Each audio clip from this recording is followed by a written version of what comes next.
માટે જય સ્વામિનારાયણ, જય શ્રી કૃષ્ણ, જય માતાજી. વન્સ અગેન આપ લોકોનું સ્વાગત છે મિત્રો રામાનુજ ઇન્સ્ટિટ્યૂટ ફોર સિવિલ સર્વિસીસની આપણી આ ફેમિલીની અંદર. અને આ ફેમિલીની અંદર આપણે લોકો દરરોજ સવારના પોરમાં ભેગા થઈ અને ચર્ચા વિચારણા કરીએ છીએ મિત્રો. શેના માટે? તો કે પેટા હિસાબનીશ અને સબ ઓડિટર માટે ચર્ચા વિચારણા કરીએ છીએ. અને એમાં પણ અત્યારે તાજેતરની અંદર આપણે ચલો મિત્રો ગઈકાલથી આંકડાશાસ્ત્ર નામના વિષયની કંઈક શરૂઆત કરેલી હતી. થોડી ઘણી બેઝિક માહિતી જે સ્ટેટિક જીકે ની અંદર કામ લાગી શકે, એકાદ માર્ક પૂરતી ઉપયોગી થાય એવી માહિતી આપણે ગઈકાલે થોડીક બેઝમાં ક્લિયર કરેલી હતી. આજના દિવસે જે આંકડાશાસ્ત્રના નવા નવા ચેપ્ટર્સ છે એ એક પછી એક ચેપ્ટર્સનો આપણે અભ્યાસ કરતા જશું. અને એમાં પણ આપણી જે કોમર્સની પરીક્ષાઓ લેવાની, એ પછી ચાહે મિત્રો ઓડિટરની પરીક્ષા હોય તો ભલે, એ પછી પેટા હિસાબની હોય તો ભલે, એ ક્લાસ 3 હોય, સુપર ક્લાસ 3 હોય કે એનાથી આગળ સીટીઓ ક્લાસ 2 ની પરીક્ષા હોય તો પણ ભલે, અને એનાથી આગળ મિત્રો આસિસ્ટન્ટ કમિશનર જીએસટી ની સુપર ક્લાસ 1 પરીક્ષા હોય તો પણ ભલે,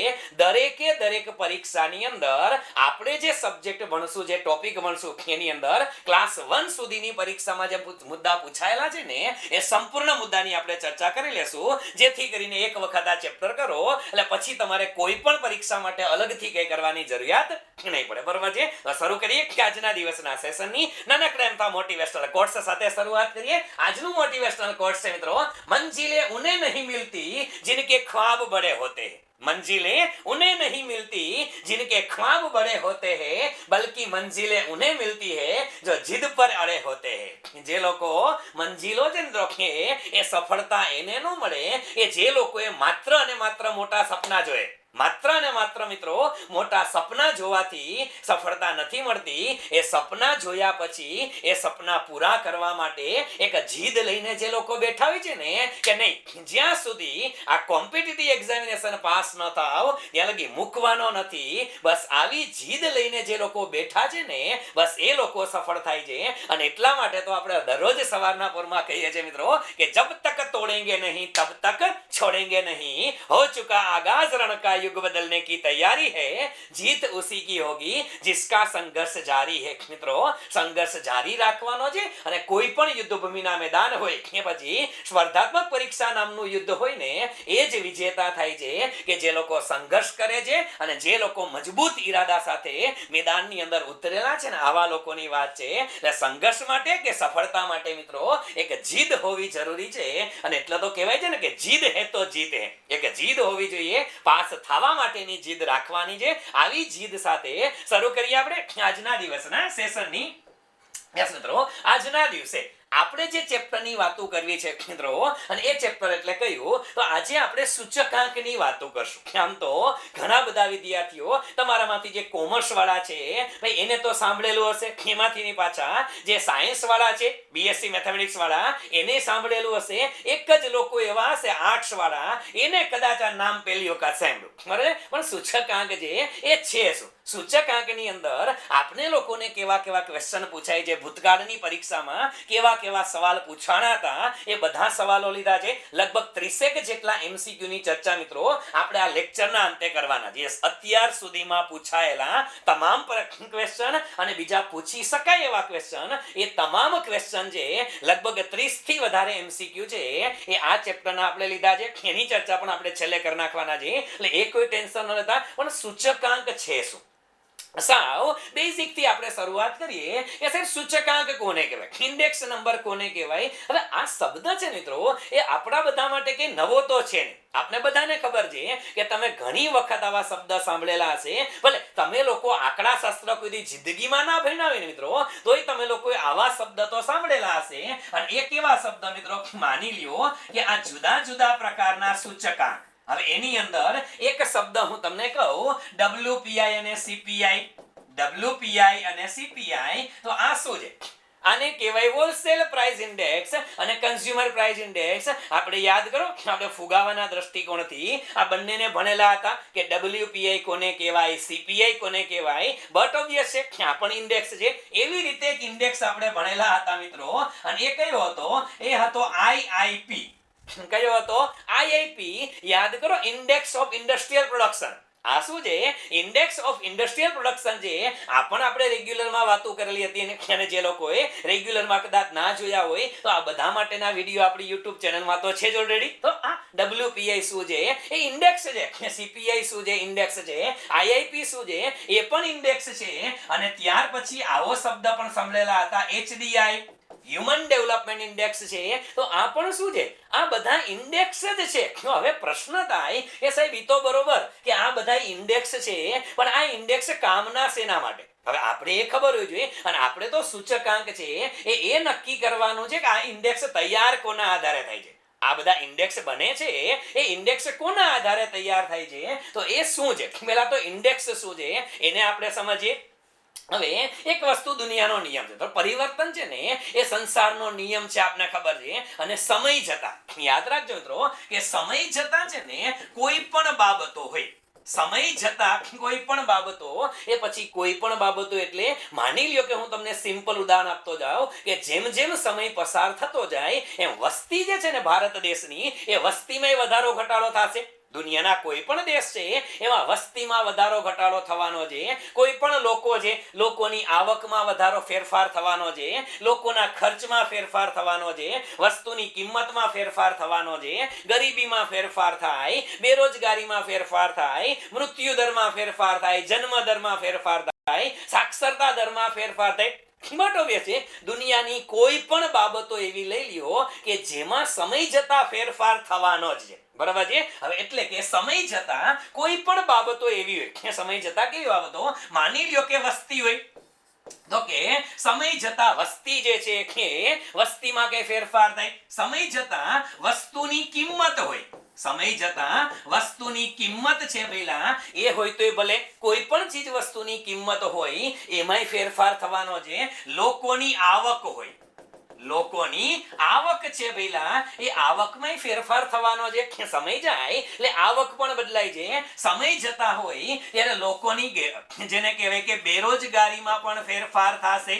સમય જતા દેશની અંદર ગરીબીની જે પ્રથા છે એ ગરીબીમાં પણ ફેરફાર થશે. સમય જતા લોકોના જે ખર્ચ છે, લોકોના ખર્ચ છે એ ખર્ચમાં પણ ફેરફાર થવાનો છે. ટૂંકમાં what I mean to say is that કે જેમ જેમ સમય પસાર થતો જાય એમ લોકોના આવક છે, ખર્ચ છે, નફા નુકસાન છે, પેઢી હોય તો બટ ઓબ્વિયસ છે પેઢીની અંદર પેઢીના વેચાણમાં ફેરફાર થતો હોય, પેઢીના નફામાં ફેરફાર થતો હોય. આવા બધા ફેરફારો સમય જતા આ બધી બાબતો છે ને મિત્રો એમાં ફેરફારો થાય છે. શું થાય છે? ફેરફારો થાય છે. હવે સમય જતા આ બધા ફેરફારો થતા હોય એ બટ ઓબ્વિયસ છે. બરાબર? હવે આ જે ફેરફારો થયા એમાં બે શબ્દ એક પકડવાના છે કે જે ફેરફારો થાય ને પેલા એનું પ્રમાણ અને દિશા અલગ અલગ હોય. હવે એ પણ તમને કહું કે જે કોઈ ફેરફારો થયા પેલા એનું પ્રમાણ પણ અલગ હશે અને એની દિશા છે ને મિત્રો એ પણ અલગ હશે. હવે કઈ રીતે સાહેબ પ્રમાણ કોને કહેવાય? તો બટ ઓબ્વિયસ છે કે ઘણા બધા એવા હોય કે જેની અંદર એનું પ્રમાણ એટલે માની લ્યો કે કોઈ પણ વ્યક્તિની આવક વધે છે તો જે પ્રમાણમાં આવક વધે, જે આવક વધે છે એની સામે એના ખર્ચનો વધારો કંઈક અલગ હોઈ શકે. આવક વધે છે તો સામે વસ્તી વધારો કંઈક અલગ. બધાના પ્રમાણ અલગ અલગ હોય એટલે જેટલા પ્રમાણમાં એકમાં વધારો થાય એટલો બીજામાં નહીં હોય. એટલે પ્રમાણ બધાના અલગ અલગ હશે. અને બીજું શું અલગ હોય? દિશા અલગ અલગ હોય. દિશા અલગ અલગ એટલે શું પહેલા? ઓકે, દિશા એટલે કેટલાયમાં વધારો થાય અને ઘણી બાબતોમાં શું થાય? ઘટાડો થાય. ઘણી બધી બાબતો છે એમાં વધારો થાય અને ઘણી બધી બાબતોમાં ઘટાડો થાય. જરૂરી થોડું છે કે દુનિયાની વસ્તી છે એ વધે. અમુક વિશ્વના દેશ છે એની વસ્તી વધે છે અને અમુકની ઘટે છે. ફોર એક્ઝામ્પલ ભારત વાળા છે તો ભારત દેશની વસ્તી એવી વધતી જાય છે કે લોકો એમ કહેતા હતા કે 2050 પછી આપણે ચાઇનાને બીટ કરશું. ના ભઈલા, હમણાં રિપોર્ટ આવ્યો 2027 માં કયું હાલે છે? 2021 હાલે છે ભઈલા. 6 વર્ષની અંદર ભારત નંબર 1 શેમાં? વસ્તીમાં. ચાઇનાને આટી દેવાના છે આપણે 6 વર્ષની અંદર. વિચાર તો કરો. એટલે આ થાય વિશ્વના વસ્તી છે એ અમુકની વધે ખરી, અમુકની ઘટે ખરી. વસ્તુની કિંમત છે, વસ્તુની કિંમત છે એ ઘણી બધી વસ્તુની કિંમતમાં વધારો થાય છે, ઘણી બધી વસ્તુની કિંમતમાં ઘટાડા થાય છે. આવક ખર્ચ છે એ પ્લસ થાય અને માઇનસ થાય. એટલે દિશા અલગ અલગ હશે. સમજાય છે? કોઈ પણ વસ્તુમાં જે ફેરફાર થાય છે એ જે ફેરફાર થાય ને મિત્રો એ થતા ફેરફારોની દિશા કેવી હોય છે તો કે અલગ હોય છે અને ફેરફારોનું પ્રમાણ પણ કેવું હોય છે? અલગ અલગ પ્રમાણ હોય છે. આટલી વસ્તુ ક્લિયર. હવે આવા જે ફેરફારો છે, લશ્કર ક્યાં લડે છે ખબર છે ને? આપણે કથા કરીએ છીએ શેના માટે? સૂચકાંક માટે. એ કે પણ સાહેબ ઈ તો આવ્યો ને, ઈ આવશે, ચિંતા કરો માં. આ પિક્ચરનો હીરો છે. હા, સૂચકાંક છે ને પિક્ચરનો હીરો છે અને હીરોની એન્ટ્રી કઈ શરૂઆતમાં ના થાય, પેલા થોડુંક પિક્ચર હાલે, નંબર પડે, પછી હીરોની એન્ટ્રી થશે. એટલે ધીરજ રાખીને બેસજો, હીરો હમણાં આવે છે, એન્ટ્રી કરે છે, સૂચકાંક હજી આવશે. પણ આ સમજો કે જુદા જુદા પ્રમાણમાં ફેરફાર થાય અને જુદી જુદી દિશામાં ફેરફાર થાય છે. બરોબર છે? ઓકે, હવે હું તમને આગળ લઈ જાઉં કે આવા જે ફેરફારો છે, આવા જે ફેરફારો થયા એ આવકમાં ફેરફાર થાય તોય ભલે, ખર્ચમાં ફેરફાર થાય તોય ભલે, એ વસ્તુની કિંમતમાં ફેરફાર થાય તોય ભલે, આવા જે ફેરફારો છે ને મિત્રો એ ફેરફારોને માપવા માટેની બે પદ્ધતિઓ છે. શેના માટેની? આપણે હમણાં પેલા ફેરફારો જોયા ને પેલા. શું જોયા? ફેરફારો. તો આ ફેરફાર માપવાની પદ્ધતિઓ શું છે ભઈલા? ફેરફાર માપવાની પદ્ધતિઓ છે. અને આવા જે ફેરફાર થયા ને એને માપવા માટેની બે પદ્ધતિ અમલમાં છે. એ બે પદ્ધતિની આપણે વાત કરવી છે. પહેલી પદ્ધતિ છે ને મિત્રો એને કહેવામાં આવે છે નિરપેક્ષ માપ. કેવું માપ કહેવામાં આવે છે ભઈલા? એને કહેવામાં આવે છે નિરપેક્ષ માપ. એટલે દેશી ભાષામાં આને તફાવતની રીત કહેવાય. નિરપેક્ષ માપ એટલે શું કહેવાય? એને કહેવાય તફાવતની રીત. અને બીજું માપ છે ને મિત્રો એને કહેવામાં આવે છે સાપેક્ષ માપ. કયું માપ છે? સાપેક્ષ માપ છે. અને જે સાપેક્ષ માપ છે ને એને કહેવામાં આવે છે ગુણોત્તરની રીત. કઈ રીત કહેવામાં આવે છે? ગુણોત્તરની રીત. એટલે બે માપ છે. શેના માટેના બે માપ છે ભઈલા? આપણે જે ઓલા ફેરફારો થયા ને શેમાં? આવકમાં, વસ્તીમાં, કિંમતમાં, ખર્ચમાં. આમાં જે ફેરફાર થયા, બદલાવ આવ્યા, એ બદલાવ માપવા માટેની બે રીત છે ને એ બે રીત એટલે કઈ? એક છે નિરપેક્ષ પદ્ધતિ અને બીજી કઈ છે? એ સાપેક્ષ પદ્ધતિ છે. આ બંને છે શું? આ બંને છે શું? એક સિમ્પલ ઉદાહરણ આપું અને તમને સમજાવું, ગળે ઉતરી જશે, ચિંતા કરતા નહીં. હવે જો આપણે કહીએ, માની લ્યો કે કોઈ પણ વસ્તુ છે, હવે એની કિંમતમાં ફેરફાર થાય, આવકમાં ફેરફાર થાય, તો આપણે શું કરીએ કે ફેરફાર થયો તો ખરા, પણ કોની તુલનાએ? આપણે તુલના તો કરીએ છીએ કે ગયા વર્ષની તુલનાએ અથવા 2010 ની તુલનાએ, 2005 ની તુલનાએ. ફેરફાર છે એને કોઈની જોડે તુલના તો કરવામાં આવે છે, બટ ઓબ્વિયસ છે. તો હું એક સિમ્પલ ઉદાહરણ આપું. માની લ્યો કે હું લઉં 2014 નું વર્ષ. કયું વર્ષ લાવો? એક વર્ષ લઉં છું 2014 નું વર્ષ. 2014 ના વર્ષની અંદર માની લ્યો કે ઘઉંનો ભાવ મારે લેવો છે. 2014 ના વર્ષની અંદર ઘઉંનો ભાવ છે વેલા એ 10 રૂપિયે કિલો હતા. હાલો, ઘઉંનો ભાવ છે એ કેટલા રૂપિયા હતા? 10 રૂપિયા કિલો હતા. અને સાથે સાથે લઈ લઉં કે ભઈલા ચોખા. તો ચોખા છે ને એ માની લ્યો કે 2010 નું વર્ષ છે, 2014 નું વર્ષ છે, ત્યારે સોરી 20 રૂપિયે કિલો હતા. ચાલો, ઘઉં 2014 માં 10 રૂપિયે કિલો હતા અને ચોખા છે એ 2014 ની અંદર 20 રૂપિયે કિલો હતા. હવે હું કહું કે 2021 માં ઘઉંનો ભાવ છે એ ભઈલા 25 રૂપિયે કિલો થયા અને ચોખાનો ભાવ છે એ કેટલા રૂપિયે? ચોખા 35 રૂપિયે કિલો થયા. બરાબર છે? હવે બેયમાં વધારો થયો કે ન થયો? ઘઉંના ભાવે વધ્યા અને શેના ભાવ વધ્યા? ચોખાના ભાવે વધ્યા. સિમ્પલ હિસાબ કરીને મને કયો જોઈ કે ભાઈ ઘઉંના ભાવ છે ને એમાં વધારો કેટલા રૂપિયાનો થયો? સાહેબ 10 માંથી 25 થયા. 10 માંથી 25 થયા તો બટ ઓબ્વિયસ છે કેટલા રૂપિયાનો વધારો થયો ભાઈ? 15 રૂપિયાનો વધારો થયો. એવી રીતે ચોખા છે તો ચોખાની કિંમત હતી 20 રૂપિયા અને થઈ કેટલા રૂપિયા? 35 રૂપિયા. કેટલો વધારો થયો? 15 રૂપિયાનો. હવે આ જે વધારો છે ને મિત્રો, આ જે તમે કોઈ પણ વસ્તુની કિંમતમાં, જથ્થામાં, ખર્ચમાં જે વધારો ઘટાડો થાય કે જે ફેરફાર થાય, આ ફેરફાર તમે માપ્યો ને આને નિરપેક્ષ માપ કહેવાય. કેવું કહેવાય? નિરપેક્ષ માપ. એટલે ખાલી શું લેવાનો? તફાવત લેવાનો. હવે તફાવત જોવો તો આપને ખબર પડી કે સાહેબ 2014 ની તુલનાએ ચોખાના ભાવમાં 15 રૂપિયા વધારો થયો. એ કે હા સાહેબ. ઘઉંના ભાવમાં 15 રૂપિયા વધારો થયો. એ કે હા સાહેબ. તો ડખો શું થાય ખબર છે? આ પદ્ધતિ છે સરળ એકદમ, કે વાંધો જ ન, નિરપેક્ષમાં મજા આવે, સીધો હિસાબ. પણ આ પદ્ધતિની મર્યાદા શું છે ખબર છે?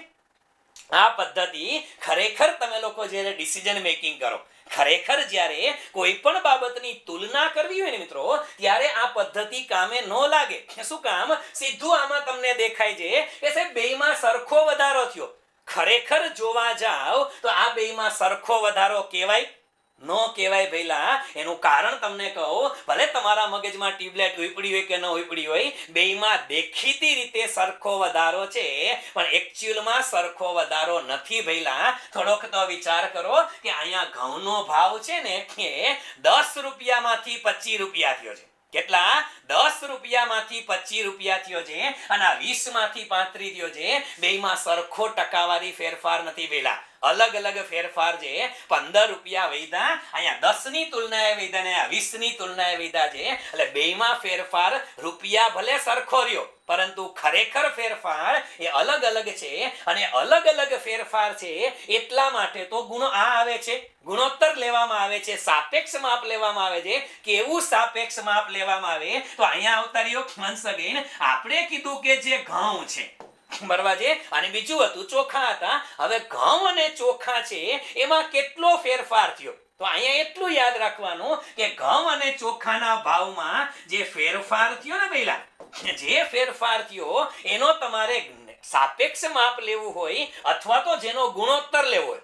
શું લેવું હોય? કાં તો સાપેક્ષ માપ લેવું હોય અને કાં એનો ગુણોત્તર લેવો હોય ને, તો શું કરાય? તો કે અંશ અને છેદ વાળી રકમ લેવાય. અંશમાં કયા ભાવ લેવાય? તો કે ચાલુ વર્ષના. કયા ભાવ લેવાય? ચાલુ વર્ષના. હવે ચાલુ વર્ષનો ભાવ અંશમાં એટલે અત્યારે કેટલા થયા છે પહેલા? 25 રૂપિયા થયા છે. તો આપણે લીધા અત્યારના ભાવ 25 રૂપિયા, તુલના કરીએ છીએ, ગુણોત્તર લઈએ છીએ. ગુણોત્તર એટલે અંશ અને છેદ વાળી રકમો આવે ચાલુ વર્ષના. હવે ચોખાના ચાલુ વર્ષના છે 35 રૂપિયા. ઓકે, આ 35 રૂપિયા છેદમાં ઈ કે જૂના કેટલા હતા? આપણે ફેરફાર જોવો છે ને. 2014 માં કેટલા હતા? સાહેબ ઘઉંમાં 10 હતા, તો છેદમાં લખ્યા 10. સાહેબ ચોખામાં કેટલા હતા? ઈ કે 20 હતા, તો છેદમાં લખ્યા 20. બસ આનો ગુણોત્તર મેળવો તો 25 ના છેદમાં 10 કરો ને એને 2.5 કહેવાય. શું કહેવાય? 2.5 આવે. અને અહીંયા ભાગાકાર કરો ને એટલે 1.75 આવે. એનું અર્થઘટન શું થયું મિત્રો? કે અહીંયા ઘઉં અને ચોખાની કિંમતમાં જે ફેરફાર થયો ને પહેલા, એનું નિરપેક્ષ માપ શું કહે છે? બેયમાં સરખો ફેરફાર થયો 15 રૂપિયાનો. નિરપેક્ષ માપ એમ કહે છે કે બેયમાં 15 રૂપિયાનો ફેરફાર થયો. નિરપેક્ષ માપ બીજું કાંઈ ન કહે. સાપેક્ષ માપ શું બતાવે? કે ભાઈ 2014 ની તુલનાએ ઘઉંનો ભાવ 2.5 એટલે 2.5 ગણો થઈ ગયો. કેટલો ગણો થઈ ગયો? 10 રૂપિયાના મળતા હતા અને 25 ના મળે છે, 2.5 ગણો ભાવ થયો કહેવાય. અને ચોખા 20 ના મળતા હતા અને 35 ના મળે છે, 1.75 ગણો ભાવ થયો. કેટલો ભાવ થયો? 1.75 ગણો. હવે વિચારો કે ગમે ત્યારે જ્યારે તમે તુલના કરો, તો તુલના કરો ત્યારે આપણે નિરપેક્ષ માપ લેવાય કે સાપેક્ષ લેવાય? સાપેક્ષ લેવાય યાર. તો જ આપણને ખબર પડે કે ખરેખર ઘઉંનો ભાવ વધ્યો છે કેટલો. બરોબર છે? અહીંયા તમે 2.5 ગણો ભાવ થયો છે અને અહીંયા 1.25 ગણો ભાવ થયો છે, પણ આ તો બે સરખું બતાવે, કારણ કે રૂપિયાનો તફાવત હતો એટલે નિરપેક્ષ માપ હતું. એટલે મોટા ભાગે માપ કયું લેવાય? સાપેક્ષ માપ લેવાય. એનાથી ની આગળ જાવ, આ તો ક્લિયર. આ માપને કેવું માપ કહેવાય? સાપેક્ષ માપ કહેવાય. હવે આ માપને 2.5 લીધા તો ઘણા ખરાને મગજમાં બેસે અને ઘણાને મગજમાં ના બેસે. તો હજી એક વસ્તુ કરો આમાં. આ આપણે જે સાપેક્ષ માપ લીધું, આ કેવું માપ છે? સાપેક્ષ માપ છે. યાદ રાખજો. બરાબર છે? કોની તુલનાએ? તો કે કોઈ પણ પ્રકારના પાછલા વર્ષની તુલનાએ ચાલુ વર્ષમાં થતા ફેરફારનું કેવું માપ છે? સાપેક્ષ માપ છે. બરાબર છે? કેવું માપ છે? સાપેક્ષ માપ છે. ઘઉંના ભાવમાં થતો સાપેક્ષ વધારો કેટલો? તો કે 2.5. હવે હું એમ કહું કે મારે આને ટકાવારીમાં લેવા હોય. શેમાં લેવા હોય? ટકાવારીમાં લેવા હોય. જો આને મારે ટકાવારીમાં લેવા હોય તો મારે કેટલા વડે ગુણવા પડે? 100 વડે ગુણવા પડે કે નહીં? કારણ કે કોઈ પણ રકમને તમે 100 વડે ગુણો એટલે કેવી રકમ મળે? ટકાવારી મળે. તો હવે આને 100 વડે ગુણો તો કેટલા મળે? જુઓ તો કેટલા મળે? 250%. અને આને 100 વડે ગુણો તો કેટલા મળે? 175%. એનો મીનિંગ શું થયો પહેલા કે ઘઉંના ભાવમાં કેટલા ટકા ફેરફાર થયો તો કે 250%. અને ચોખાના ભાવમાં 175% ફેરફાર થઈ ગયો છે. એટલે જે વર્ષે જૂના વર્ષે જે 100 હતા ને કે ટકાવારી છે એનો બેઝ કેટલો હોય 100 હોય, તુલના હંમેશા 100 એ થાય. એટલે કે જે વર્ષે 100 હતા એ 100 ની તુલનાએ કેટલા થઈ ગયા 250 થઈ ગયા છે. અને 100 ની તુલનાએ કેટલા થયા 175 થયા. બસ અહીંયા હું તમને હવે એક શબ્દ ઉમેરીને કહું કે આપણે આ શું લખ્યું પહેલા ઘઉંના ભાવમાં થતો ફેરફાર, બરાબર છે. પણ આ જે હતો ને 2.5 અને 1.75 એ સાપેક્ષ ફેરફાર હતો. તો એક લીટી હું અહીંયા લખું છું, એ મગજમાં ઉતારવાનો પ્રયત્ન કરજો પહેલા કે ઘઉંના ભાવમાં, શેના ભાવમાં ઘઉંના ભાવમાં થતો સાપેક્ષ કેવો ફેરફાર છે સાપેક્ષ. પણ આપણે આ નથી લેવા, મારે 250 લેવા છે. તો શું કરવાનું ઘઉંના ભાવમાં થતો સાપેક્ષ ટકાવારી ફેરફાર. શું યાદ રાખવાનો પહેલા ઘઉંના ભાવમાં થતો સાપેક્ષ ટકાવારી ફેરફાર કેટલો 250. અને એવી રીતે હું તમને કહું પહેલા કે ચોખાના ભાવમાં થતો, શેમાં થતો ચોખાના ભાવમાં થતો કેવો ફેરફાર સાપેક્ષ ફેરફાર એટલે ગુણોત્તર વાળો. અને એમાંય વધારામાં કેવો ટકાવારી વાળો. તો ચોખાના ભાવમાં થતો સાપેક્ષ ટકાવારી ફેરફાર. બસ આજે આપણે લખ્યા ને ભાઈ કે ઘઉંના ભાવમાં થતો સાપેક્ષ ટકાવારી ફેરફાર અને ચોખાના ભાવમાં થતો સાપેક્ષ ટકાવારી ફેરફાર. એટલે આવડા. બસ આને મિત્રો સૂચક આંક કહેવાય. આને શું કહેવાય સૂચક આંક કહેવાય. એટલે સૂચક આંક એટલે બીજું નવું કાંઈ નથી મિત્રો. સમય જતા મૂળ મુદ્દા ઉપર આવો.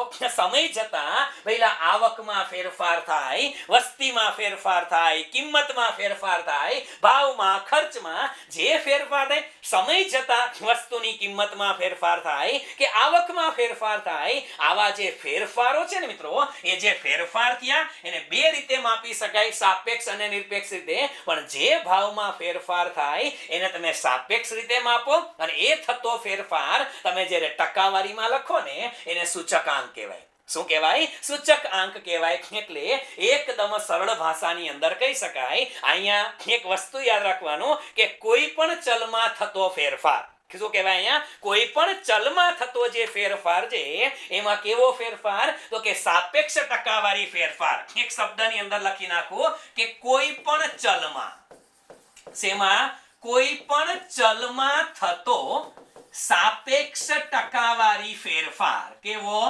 સાપેક્ષ અને ભેગો કેવો ટકાવારી ફેરફાર. એટલે એને શું કહેવાય એને સૂચક આંક કહેવાય. હવે એક શબ્દ આવે સેવી કે તમે અત્યાર લગી કિંમતની વાત કરી, અત્યાર લગી તમે જથ્થાની વાત કરી, અત્યાર લગી આવકની વાત કરી, ખર્ચની વાત કરી, વસ્તીની વાત કરી. આ બધું બરોબર સાહેબ. આ ચલ ક્યાંથી લેવા ભલા માણસ? આ ચલ એટલે શું ખબર છે? આ ચલ એટલે આંકડા શાસ્ત્રની ભાષા છે. આ આપણે જેને આવક કહીએ, આપણે જેને ખર્ચ કહીએ, આપણે જેને જથ્થો કહીએ, આ બધાને આંકડા શાસ્ત્રમાં એક જ નામ અપાય. શું? ચલ.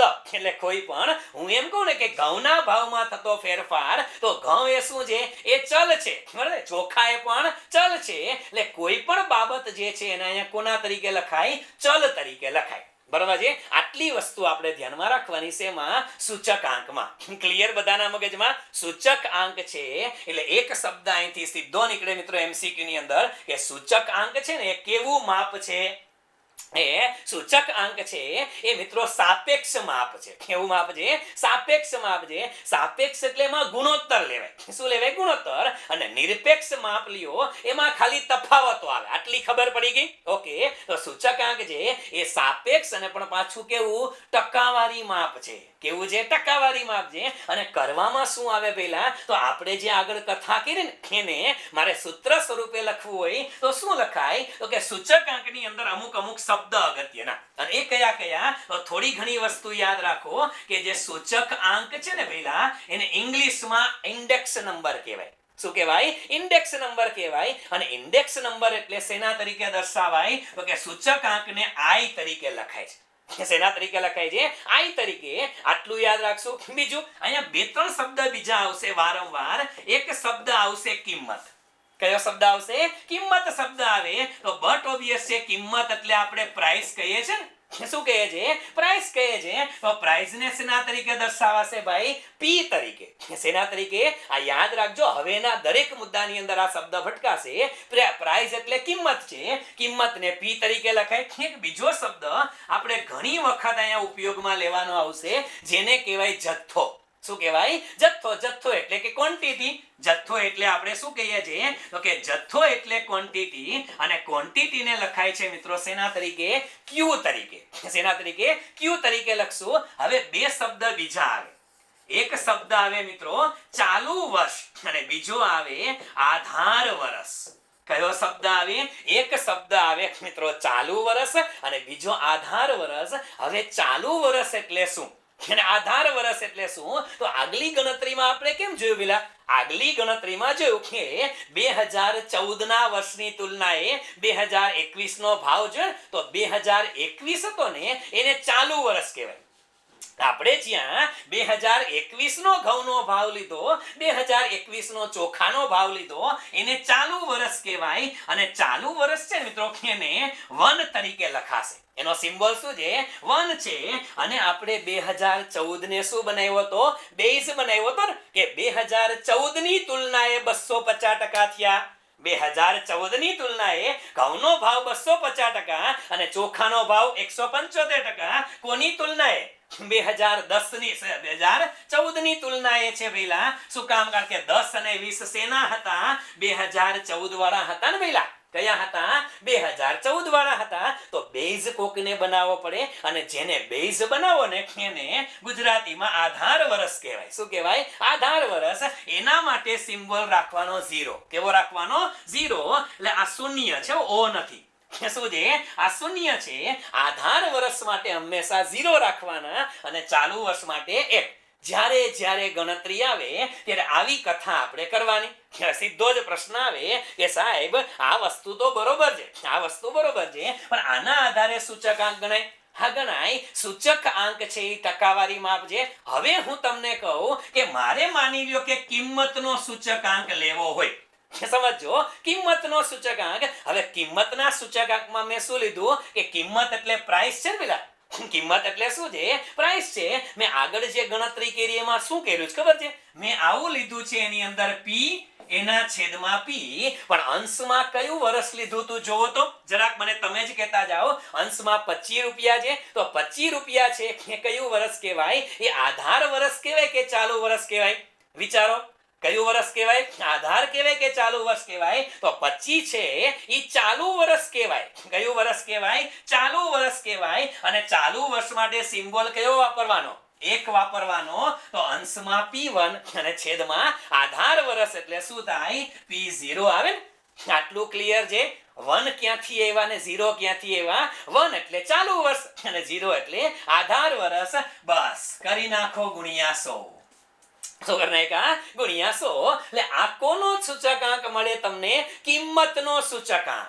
શેનો સૂચકાંક મળે? કિંમતનો સૂચકાંક. કે આધાર વર્ષની તુલનાએ ચાલુ વર્ષમાં કિંમતમાં થતો સાપેક્ષ ટકાવારી ફેરફાર.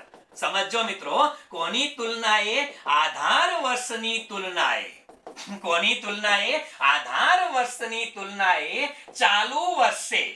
ક્યારે? આધાર વર્ષની તુલનાએ ચાલુ વર્ષે કિંમતમાં થતો. શેમાં? કિંમતમાં થતો સાપેક્ષ ટકાવારી ફેરફાર.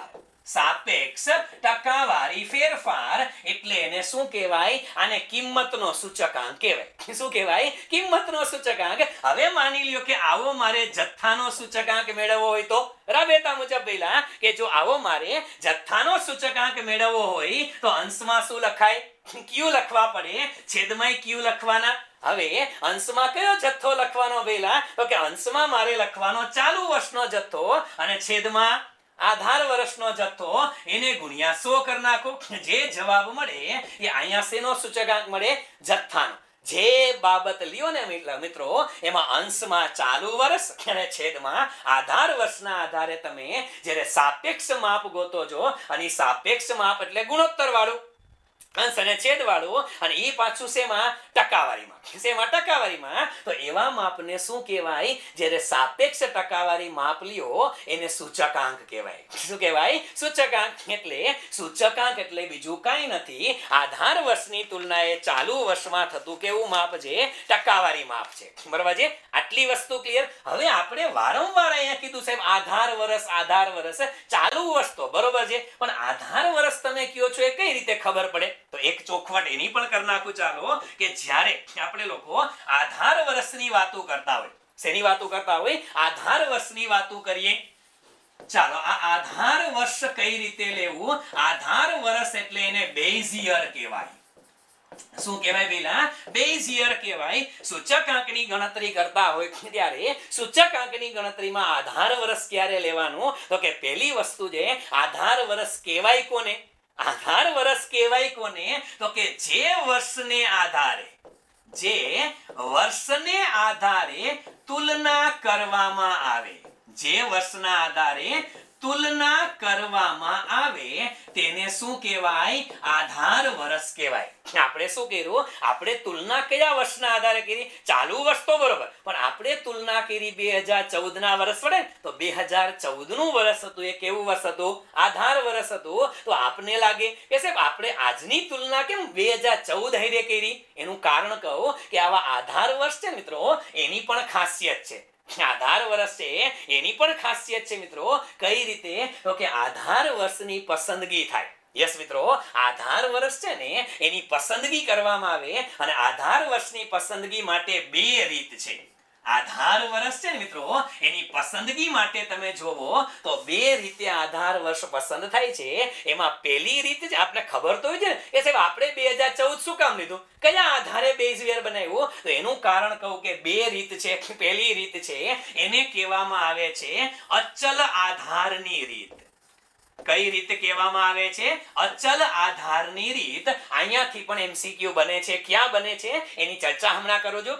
અચલ આધારની રીત અને બીજી રીત છે ને મિત્રો એને કહેવાય છે પરંપરિત આધારની રીત કઈ રીત છે પરંપરિત આધારની રીત શેના માટેની આ રીતો છે આધાર વર્ષ પસંદ કરવા માટેની કે એક તો છે અચલ આધાર અને બીજો પરંપરિત અચલ એટલે ફિક્સ અચલ એટલે એને ઇંગ્લિશમાં શું કહેવાય આને ફિક્સ કહેવાય હવે ફિક્સ બોલે તો કોઈ પણ એક જ વર્ષને ફિક્સ આધાર વર્ષ લઈ લેવાનું કોઈ પણ એક જ વર્ષને ફિક્સ આધાર વર્ષ લઈ નાખો એટલે શું કરવાનું એને અચલ આધારની રીત કહેવાય અચલ આધારની રીત એટલે અગાઉના કોઈ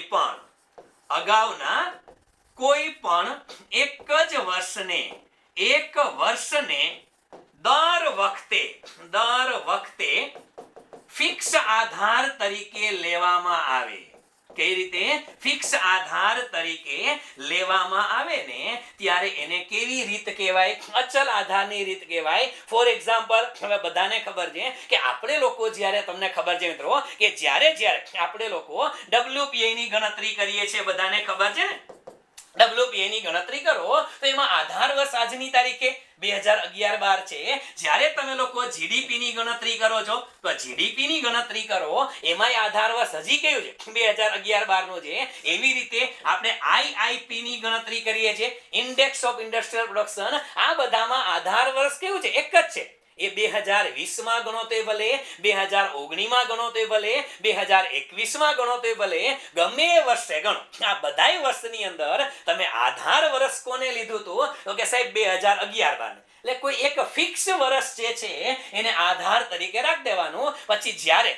સમયાંતરે એમાં ફેરફાર થાય પણ લાંબા ગાળા સુધી એક જ વર્ષ ચાલે કેવું વર્ષ ચાલે લાંબા ગાળા સુધી એક જ વર્ષ ચાલે અને એટલા માટે એમ કહેવાય છે કે ફિક્સ વર્ષવાળી સિસ્ટમ છે ફિક્સ એટલે અચલ યાદ રાખજો આપણે સમજવા માટે દેશી ભાષામાં ફિક્સ કહીએ છીએ આંકડાશાસ્ત્રમાં શું કહેવાય અચલ કહેવાય શું કહેવાય અચલ અને યાદ રાખજો કે જ્યારે લાંબા ગાળાની સરખામણી કરવી હોય કેવી સરખામણી પહેલા લાંબા ગાળાની સરખામણી કરવી હોય કેવી લાંબા ગાળાની સરખામણી કરવી હોય ત્યારે કયું આધાર વર્ષ લેવાય? ત્યારે અચલ આધાર વર્ષ લેવાય. અચલ એટલે ફિક્સ લેવાય. ક્યારે લાંબા ગાળાની સરખામણી કરવી હોય ત્યારે અચલ આધાર વર્ષ લેવાય. એટલે એક ફિક્સ વર્ષ છે એને તમારે આધાર વર્ષ તરીકે ઠપકારવાનું. બરાબર છે સાહેબ? બીજી રીતે તમે કીધી આ પરંપરિત આધારની રીત છે સાહેબ, એ શું છે? તો અહીંયા બીજું કાંઈ નથી. પરંપરિત આધારની રીતમાં શું કરવાનું? તો કે દર વર્ષે ગણતરી કરતી વખતે અગાઉનું વર્ષ, કયું વર્ષ? અગાઉનું વર્ષ આધાર તરીકે લેવું. કેના તરીકે લેવું? આધાર તરીકે લેવું. પૂરું થઈ ગયું ભઈલા. પરંપરિત આધારની રીત એટલે પરંપરિત એટલે દર વર્ષે ફેરફાર થાય. દર વર્ષે ફેરફાર થાય તો બટ ઓબ્વિયસ છે કે તમે લોકો જો 2021 માટે ગણતરી કરો, શેના માટે ગણતરી કરો? 2021 માટે ગણતરી કરો તો તમારું આધાર વર્ષ કયું આવે ભઈલા? તો આધાર વર્ષ આવે 2020. સમજાય છે? જો તમે ગણતરી કરો 2018 માટે, સમજો તમે લોકોએ જો 2018 માટે ગણતરી કરવી હોય તો આધાર વર્ષ કયું લેવું પડે સાહેબ? 2017 લેવું પડે. સમજાય છે?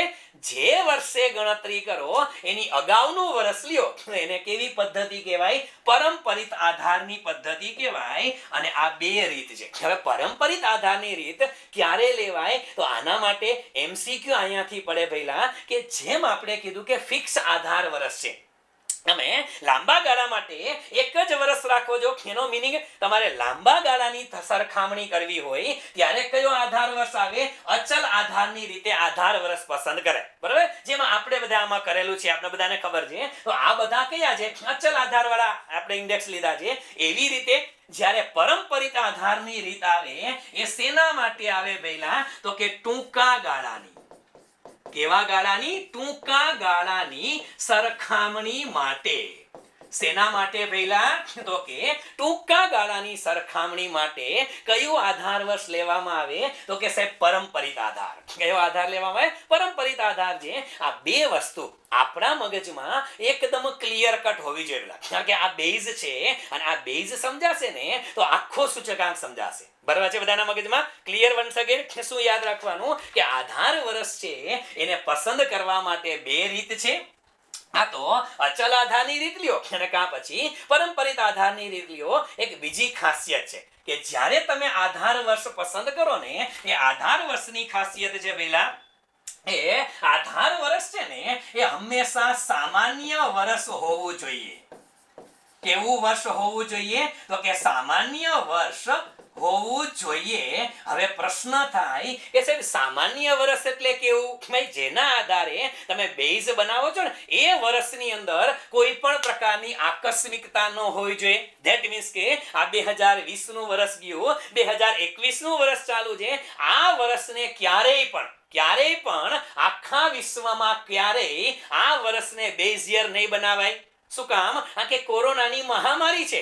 જ્યારે કોઈ પણ પ્રકારની આવી આકસ્મિકતા આવે, માની લ્યો કે કોઈ વર્ષે ધરતીકંપ આવ્યા હોય, આવા સંજોગોની અંદર કે એ વર્ષે તમામ પ્રકારની વ્યવસ્થા અસ્તવ્યસ્ત છે, તો કોઈ પણ પ્રકારની ઇમરજન્સી આવે, અત્યારે મેડિકલ ઇમરજન્સી છે, એવી રીતે રાષ્ટ્રીય કટોકટી આવે, આર્થિક કટોકટી આવે, તો આવા વર્ષ છે ને એને આધાર તરીકે લેવાના થતા નથી. આ ખાસ યાદ રાખશું કે આધાર તરીકે જે વર્ષ લઈએ પહેલા એ હંમેશા કેવું હોવું જોઈએ? તો કે સામાન્ય વર્ષ હોવું જોઈએ. કે સામાન્ય વર્ષ એટલે જેમાં કોઈ પણ પ્રકારના મોટા ફેરફારો ન થયા હોય, મોટા આકસ્મિક ફેરફારો ન થાય, એને તમારે આધાર વર્ષ તરીકે લેવાય. બરાબર છે? આટલી વસ્તુ તો આટલી બાબતો છે એ આપણા મગજમાં ક્લિયર કટ હોવી જોઈએ. આ વાત થઈ આધાર વર્ષની સૂચકાંકની. વન્સ અગેન પહેલા સૂચકાંક શું છે? શું છે સૂચકાંક? આધાર વર્ષની તુલનાએ ચાલુ વર્ષમાં થતો સાપેક્ષ ટકાવારી ફેરફાર. શું છે? આધાર વર્ષની તુલનાએ ચાલુ વર્ષમાં થતો સાપેક્ષ ટકાવારી ફેરફાર એટલે શું છે? એને પહેલા કહેવાય સૂચકાંક. અને એ સૂચકાંક માટે સૌથી વધુ અગત્યનું કયું? આધાર વર્ષ નક્કી કરવાનું છે. ઓકે, હવે આપણે જો અત્યાર સુધી જે વાતો કરી કે ભાઈ કિંમતનો સૂચકાંક લેવો હોય તો કિંમતના છેદમાં કિંમત લખવાની અને એમાં ચાલુ વર્ષના છેદમાં આધાર વર્ષની લખવાની, જથ્થાનો સૂચકાંક લ્યો તો જથ્થાના છેદમાં જથ્થો, ચાલુ વર્ષના છેદમાં આધાર વર્ષનો. આ કોમન છે, કોમન સૂચકાંક આ રીતે ગણાય. હવે અહીંયા ઘણા બધા વિદ્વાન લોકો એવા થઈ ગયા કે જે લોકોએ સૂચકાંકના વિશિષ્ટ સૂત્રો આપ્યા અને આપણે નામ પાકા કરવાના છે. પેલા સૂચકાંકની ગણતરી માટે વિદ્વાન લોકોએ વિશિષ્ટ સૂત્રો આપેલા છે. આપણે એની ચર્ચા કરીએ કે પેલા સૂચક આંકના વિશિષ્ટ સૂત્રો, આ વિશિષ્ટ સૂત્રો કોણે આપેલા છે? હવે આમ તમે જોવા જાવ ને પેલા તો 12મા ધોરણ સુધીમાં તમે 2-3 નામ ભણ્યા છો. 12મા ધોરણ સુધીમાં આપણે 3 જ નામ ભણ્યા છે. અહીંયા આપણે 5 નામનો સ્ટડી કરશું. એક નામને એક્સ્ટ્રા પણ લઈ લેશું, પણ 5 એટલા માટે કે પરીક્ષામાં પૂછાય છે કે સૂચકાંક કોના છે ને કોના નથી, તો ખબર તો હોય છે ને કે આપણે અહીંયા 5 નામ પકડશું. પણ એ 5 નામની અંદર વિશિષ્ટ સૂત્ર છે. પેલા એ વિશિષ્ટ સૂત્રની અંદર કોના આધારે આપે છે ને એ જ અલગ છે, બીજું કાંઈ નથી. હવે એક વસ્તુ ક્લિયર છે કે સૂચકાંકની અંદર પેલું નામ આપું તો બધા ઓળખતા હશો કોનો? લાસ્પેયરનો સૂચકાંક. હા સાહેબ કે અમે આ શબ્દની તો રાહ જોતા હતા પોણી કલાકથી. તમે પોણી કલાકે નામ લેવા આ લાસ્પેયરનો સૂચકાંક. આવો જ એક બીજો શબ્દ આવે છે મિત્રો, તમને બધાને ખબર છે, પાસેનો સૂચકાંક. કયો સૂચકાંક? પાસેનો સૂચકાંક. એટલે બે સૂચકાંકની આ વાત કરીએ છીએ, આગળ લખીએ જો. પણ એક છે મિત્રો લાસ્પેયરનો સૂચકાંક અને બીજો કયો? પાસેનો સૂચકાંક. હવે બે સૂચકાંક છે, એના સૂત્ર અલગ અલગ. આપણે સૂત્ર પરીક્ષામાં પૂછવાના નથી, કદાચ પૂછાય તો ઠીક છે, પાકા કરવાની જરૂર નથી. સમજાવી દઉં છું કઈ રીતે સૂત્ર આવે. એક વસ્તુ ક્લિયર, અહીંયા આ બે લોકો છે એ અલગ અલગ રીતે સૂત્ર આપ્યા, પોતાની રીતે સૂત્ર આપ્યા. પેલાએ શું કર્યું ખબર છે? જ્યારે લાસ્પેયરે સૂચકાંક ગણતરી કરવાની આવી ત્યારે એને આ બેઝ કોને બનાવ્યો? તો કે ભાર પસંદગી. કઈ રીતે ભાર આપે છે ને એના આધારે ભાગ પડે છે. આ વિશિષ્ટ સૂત્રો છે એ ભારના આધારે ભાગ પડ્યા. અને એમાં લાસ્પેયર એમ કહે છે કે માત્ર આધાર વર્ષના જથ્થાને ધ્યાનમાં લીધો. લાસ્પેયરે શું કર્યો છે મિત્રો? તો કે ખાસ યાદ રાખજો, લાસ્પેયરના સૂત્રમાં માત્ર આધાર વર્ષના જથ્થાને આધારે. કોના આધારે? પહેલા લાસ્પેયરનું જે સૂત્ર છે એ માત્ર કયા વર્ષના જથ્થાને આધારે? આધાર વર્ષના જથ્થાને આધારે સૂત્ર આપ્યું છે. અને પાસે સૂત્ર આપ્યું છે ને પહેલા એ કોના આધારે? તો કે માત્ર ચાલુ વર્ષના જથ્થાને આધારે. કોના આધારે ગણતરી કરે છે? માત્ર ચાલુ વર્ષના જથ્થાને આધારે ગણતરી કરે છે. સાહેબ ઈ કઈ રીતે? સાવ સિમ્પલ કહું. હવે પહેલા તો આ બેની ગણતરીની રીત કહું. હવે આ એટલે ઇન્ડેક્સ નંબર આપને ખબર છે. આ કોનો સૂચકાંક ગણીએ છે? લાસ્પેયર. કોનો? લાસ્પેયર. તો I અને નાનો અમથો L કરવાનો, IL કહેવાય. શું કહેવાય? IL એટલે લાસ્પેયર. અને સામે રીતે શું આવે? તો કે IP આવે. P એટલે પાસે. બરાબર છે. હવે સૂચક આંક છે એ આપણે કીધું કે સાપેક્ષ ટકાવારી ફેરફારનું માપ છે ને, અને એક પ્રકારની સરેરાશ જ છે. આ વિશિષ્ટ સરેરાશ છે, કારણ કે એક જાજી બધી વસ્તુ છે એને કન્સિડર કરે છે. હવે શું કરવાનું? તો એક વસ્તુ યાદ રાખો, અહીંયા એક આટલું તો ક્લિયર હતું બધાના મગજની અંદર, આટલું બધાને ખબર છે કે સાહેબ ગુણ્યા 100 કરી અંશમાં શું આવે? તો કે અંશમાં P1 અને છેદમાં P0. બધાને ખબર છે આટલું? P1 અને છેદમાં P0. સાહેબ અહીંયા પણ શું આવે? એ તો રાબેતા મુજબ છે, અંશમાં P1 અને P0. આટલું તો બધાને આવડે બરાબર. પણ હવે અહીંયા તમારે એના શબ્દ પકડવાના છે. પહેલા P1 અને P0 તો બે કોમન થઈ ગયા. હવે શું કીધું કે લાસ્પેયર સાહેબ છે ને પેલા એ લાસ્પેયર કયા વર્ષનો જથ્થો ધ્યાનમાં લે? આધાર વર્ષનો જથ્થો. આધાર વર્ષનો જથ્થો તો ખબર પડતા હે ને પેલા, ચાલુ જથ્થો એટલે ક્વોન્ટિટી, જથ્થો એટલે ક્વોન્ટિટી, અને આધાર વર્ષ એટલે શું આવે? Q0. ઉતરે છે મગજમાં? Q0. બસ બીજું કાંઈ નહીં કરવાનું. અહીંયા Q0 અને છેદમાં Q0. પતી ગયું પહેલા પૂરું સૂત્ર. પણ આગળ થોડુંક લખવું પડે. અને એ શું લખાય? આ કે એક કરતા વધારે વસ્તુ આવી ને એટલે આગળ આવે સિગ્મા. શું આવે? સિગ્મા આવે. સિગ્મા p1 q0 છેદમાં સિગ્મા p0 q0. એક વસ્તુ મગજમાં રાખજો, કઈ કે p1 છેદમાં p0 લખવાના કોનો જથ્થો? માત્ર આધાર વર્ષનો જથ્થો. તો અંશ છેદમાં બે માં જથ્થો પણ કેવો? આધાર વર્ષનો. અહીંયા હવે તમે મને કયો જોઈ કે અહીંયા શું વિચાર કરવાનો? માત્ર ચાલુ વર્ષનો જથ્થો. જથ્થો એટલે q, જથ્થો એટલે q, પણ કેવો q? અલિયા કયા વર્ષનો? ચાલુ વર્ષનો q. અને ચાલુ વર્ષ એટલે 1 ચાલુ વર્ષ એટલે 1 અને એક કરતા વધારે વિગત આવે તો આગળ શું લાગે ભાઈ? આગળ સિગ્મા લાગે. શું લાગે? સિગ્મા. પતી ગયું. બેયના સૂત્ર પૂરા થઈ ગયા. એટલે આને તમે સૂત્રની રીતે યાદ રાખો તો પણ વાંધો નથી કે સાહેબ સિગ્મા p1 q0 છેદમાં સિગ્મા p0 q0 અને ગુણ્યા 100 શું કામ? ટકાવારી ફેરફાર છે, સાપેક્ષ. એટલે અહીંયા p1 q1 છેદમાં p0 q1 ગોખતા નહીં ભઈલા. p1 p0 એ તો કોમન છે. જથ્થો બેયમાં આધાર વર્ષનો અને જથ્થો બેયમાં ચાલુ વર્ષનો. પૂરું. અને એના કરતા વધારે શોર્ટકટ કહું ને મિત્રો, તો અહીંયા તમારે યાદ શું રાખવાના? આ pq આ તો કોમન છે. અહીંયા યાદ રાખવાના 1000. શું યાદ રાખવાના? 1000. અને અહીંયા યાદ શું રખાય? અહીંયા રખાય 1101. એટલે સાવ સરળ ભાષામાં કહું, આપણે લાસ્પેરના લગ્નમાં ગયા, અહીંયા 1000 રૂપિયાનો ચાંદલો કરાયો. કેટલાનો? 1000 રૂપિયાનો.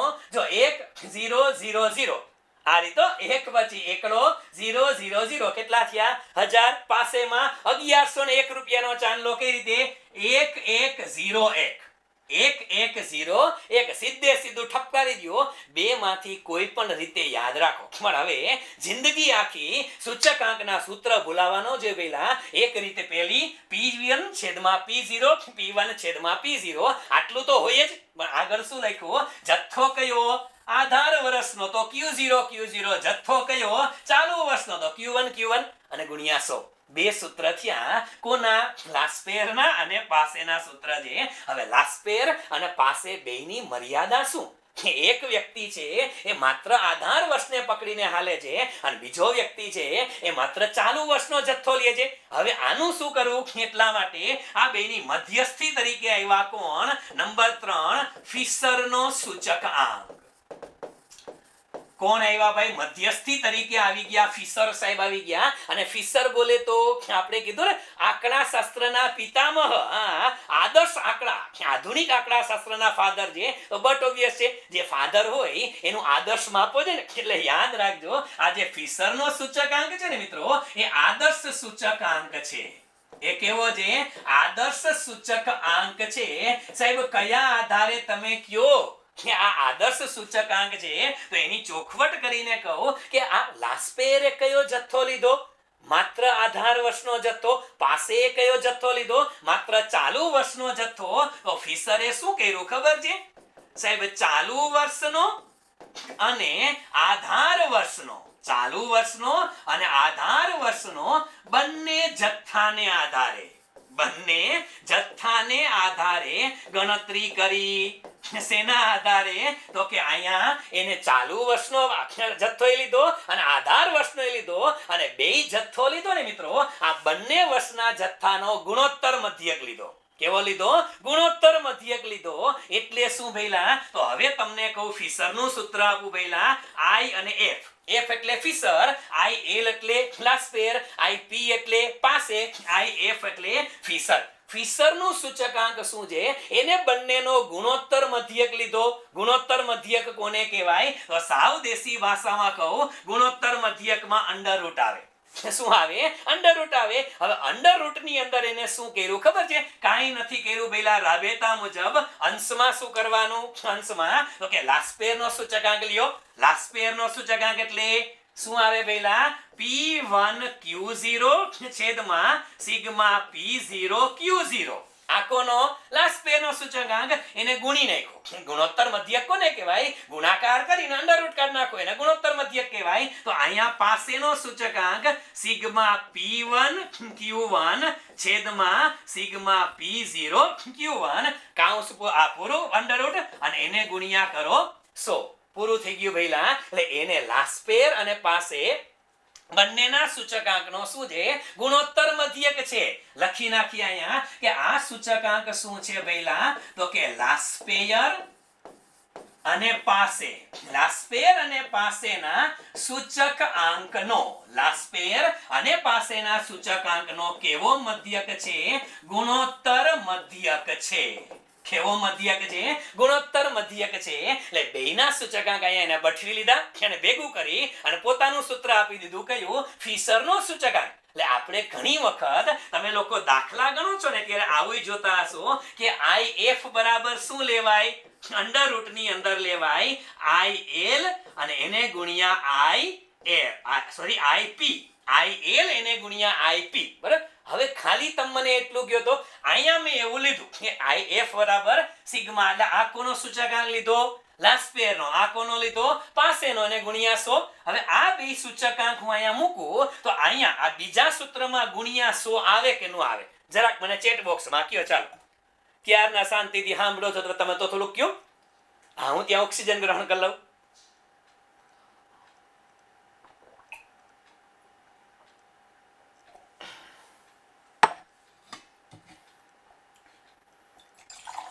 એટલે નો આવે હોય નહીં. તમે અહીંયા તો ગુણ્યા 100 લીધા, અહીંયા શું કામ નો આવે એ મને કયો. હાલો, નો આવે એ બરોબર. હાલો, તમારી વાત સાચી.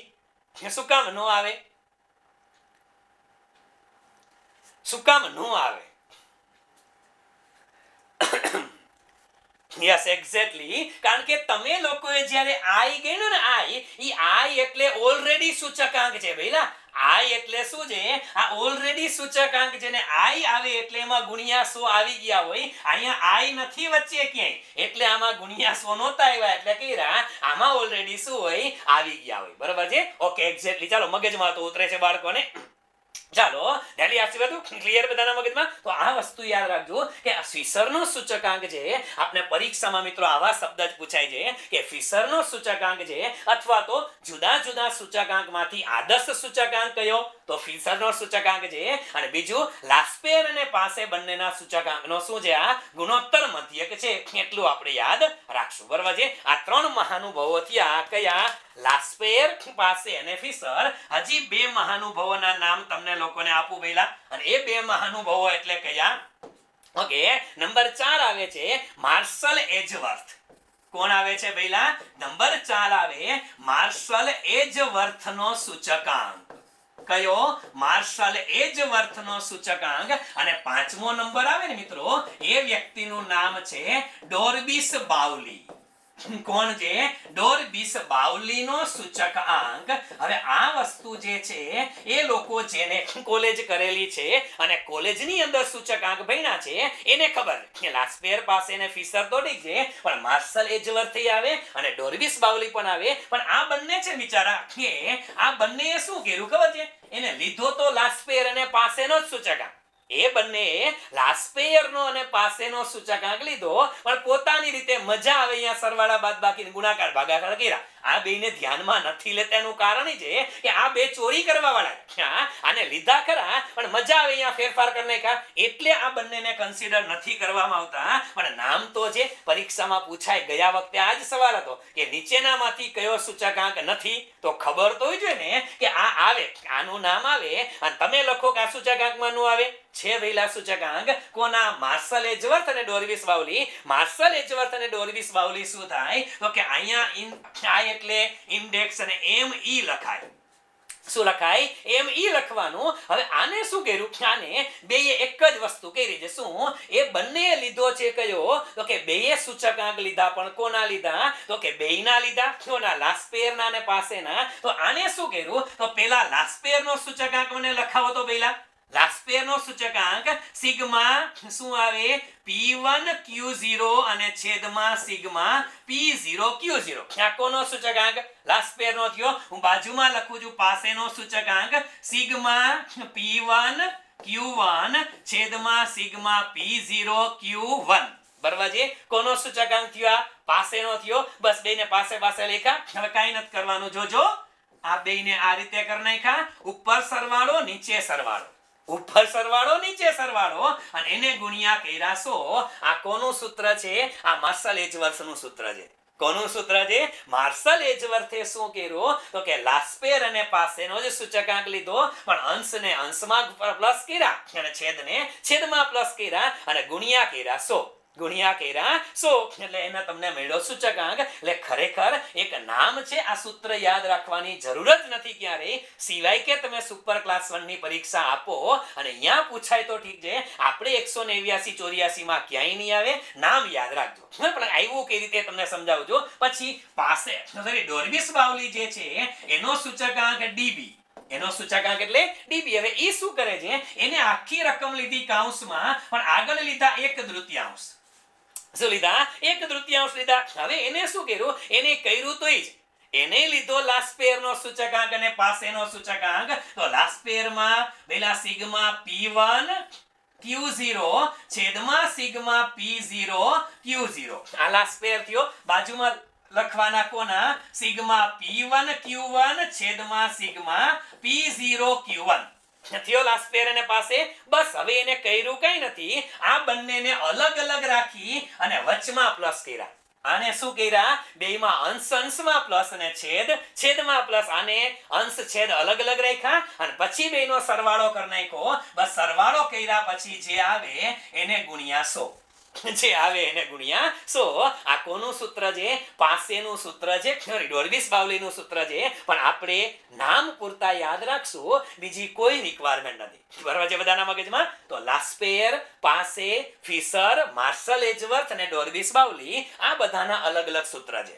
શેના? સૂચક આંક ગણવાના વિશિષ્ટ સૂત્ર છે. આ બેને બાદ કરતા આગલા 3 પરીક્ષામાં પૂછાય છે. 3 પરીક્ષાની અંદર પૂછાય છે.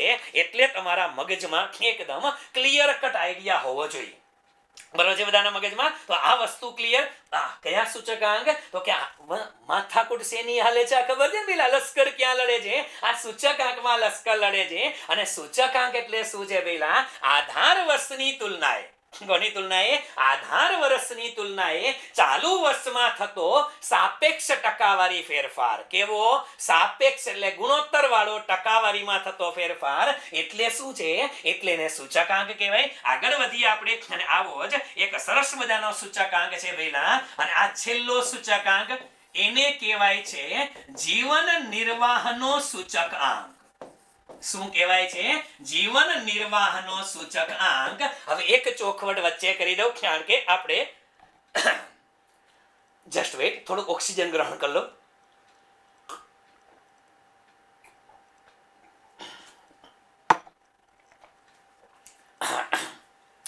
એટલે આપણો સમય મુજબ અત્યારે કલાકનો સમય થાય છે અને મને એવું લાગે છે કે હું અત્યારે 50% પહોંચ્યો છું. એટલે 50%. હવે આ મુદ્દો સમજાવી અને પૂરું કરી નાખીએ તોય થાય, પરંતુ મને એવી ઈચ્છા છે કે આપણે છે ને આજના દિવસે આ ચેપ્ટર પૂરું કરીએ. એટલે તમે લોકો 9:30 ની ગણતરીમાં હોય તો તમે લોકો અત્યારે 10 વાગ્યાનો ટાઈમિંગ સેટ કરજો.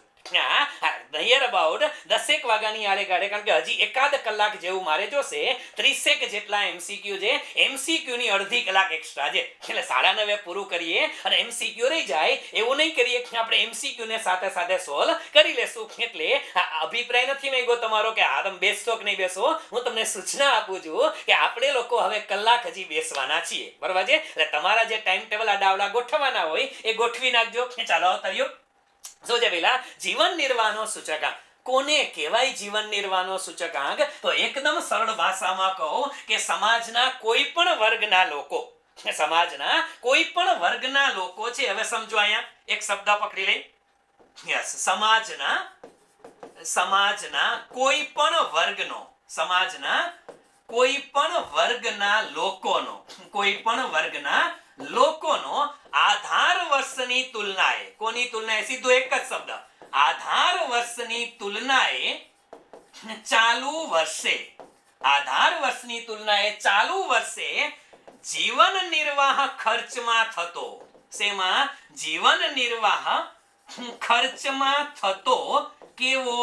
તો કે સાપેક્ષ ટકાવારી ફેરફાર. સાપેક્ષ ટકાવારી ફેરફાર એટલે એને શું કહેવાય? જીવન નિર્વાહનો સૂચકાંક કહેવાય. પહેલા બીજું કઈ નહીં, આપણે જેમ આગળ કિંમતના સૂચકાંક મેળવા, આગળ જથ્થાનો સૂચકાંક ગયો, તો આ શેનો છે? જીવન નિર્વાહ ખર્ચનો સૂચકાંક છે. પહેલા શેનો સૂચકાંક છે? જીવન નિર્વાહ ખર્ચનો સૂચકાંક. અને જીવન નિર્વાહ ખર્ચનો સૂચકાંક એટલે અહીંયા એક બાબત નહીં યાર, અહીંયા કોઈ એક બાબત નો આવે. એનું કારણ છે પેલા કે જીવન નિર્વાહ માટે અહીંયા એ લોકો છે ને 5 વસ્તુ ધ્યાનમાં લે છે. એની ચર્ચા આગળ કરીએ આપણે, પણ જીવન નિર્વાહ ખર્ચની અંદર 5 વસ્તુ એ લોકો ધ્યાનમાં લે છે. એ કઈ? તો એક ધ્યાનમાં લેવામાં આવે છે ખોરાક. શું? ખોરાક. બીજું ધ્યાનમાં લેવામાં આવે છે કપડા. શું ધ્યાનમાં લેવા છે? કપડા. ત્રીજું ધ્યાનમાં લેવામાં આવે છે મકાન ભાડું. શું ધ્યાનમાં લેવાય છે? મકાન ભાડું. ચોથું ધ્યાનમાં લેવાય છે વીજળી અને બળતણ. શું ધ્યાનમાં લેવાય છે? વીજળી અને બળતણ. અને પાંચમું ધ્યાનમાં લેવાય છે પરચુરણ ખર્ચા. બસ આ બધાની જે સરેરાશ ખર્ચ આવે, યાદ રાખજો, આ બધા જે છે ને એનો કેવો ખર્ચ? આ બધાનો સરેરાશ ખર્ચ આવે. આ બધા જે છે એનો કેવો ખર્ચ? પહેલા તો કે સરેરાશ ખર્ચ આવે ને એમાં થતો ફેરફાર. આ કે જીવન નિર્વાહનો ખર્ચ છે, એ જીવન નિર્વાહના ખર્ચમાં કોઈ એક વસ્તુ નો આવે, એમાં આ 5 મેજર વસ્તુ છે. એટલી જીવન નિર્વાહનો ખર્ચ ગણો ત્યારે 5 મેજર વસ્તુ કન્સિડર કર. પરીક્ષામાં પૂછાશે ડેમ શ્યોર કહું છું કે જીવન નિર્વાહના ખર્ચના સૂચકાંક લ્યો તો સૂચકાંક જેવો સૂચકાંક, પણ કોનો?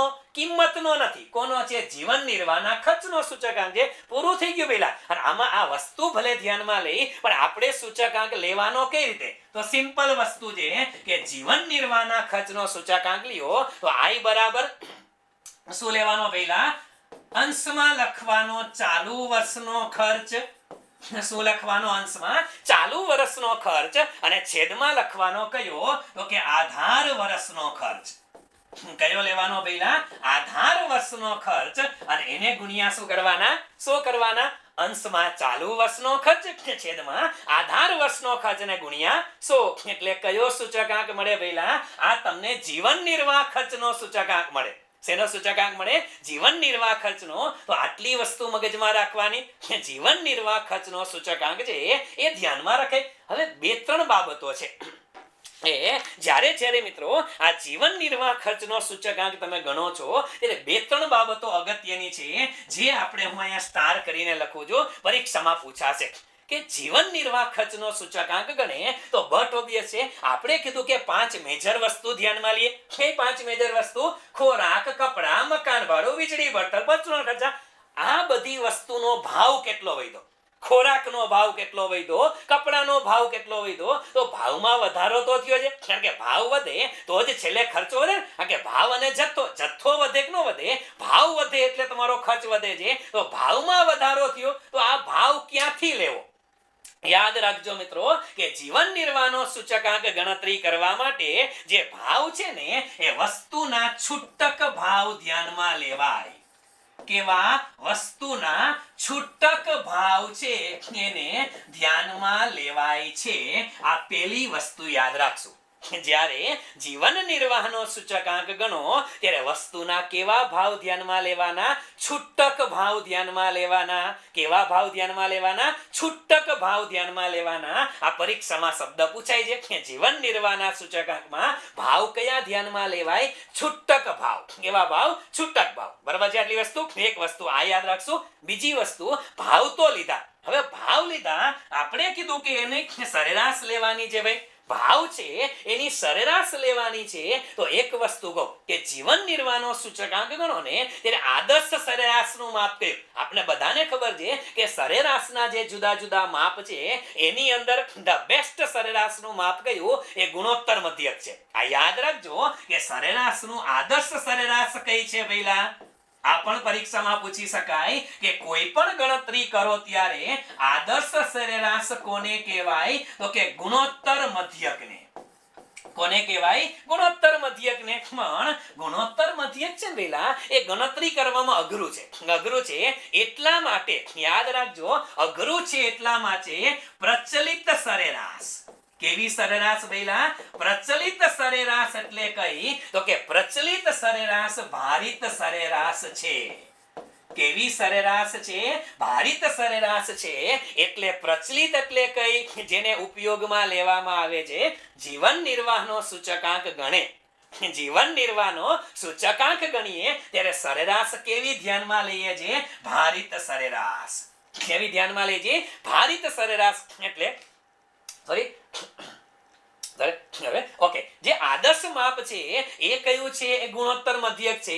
પણ પરીક્ષામાં સવાલ પૂછાય કે પ્રચલિત માપ કયું છે?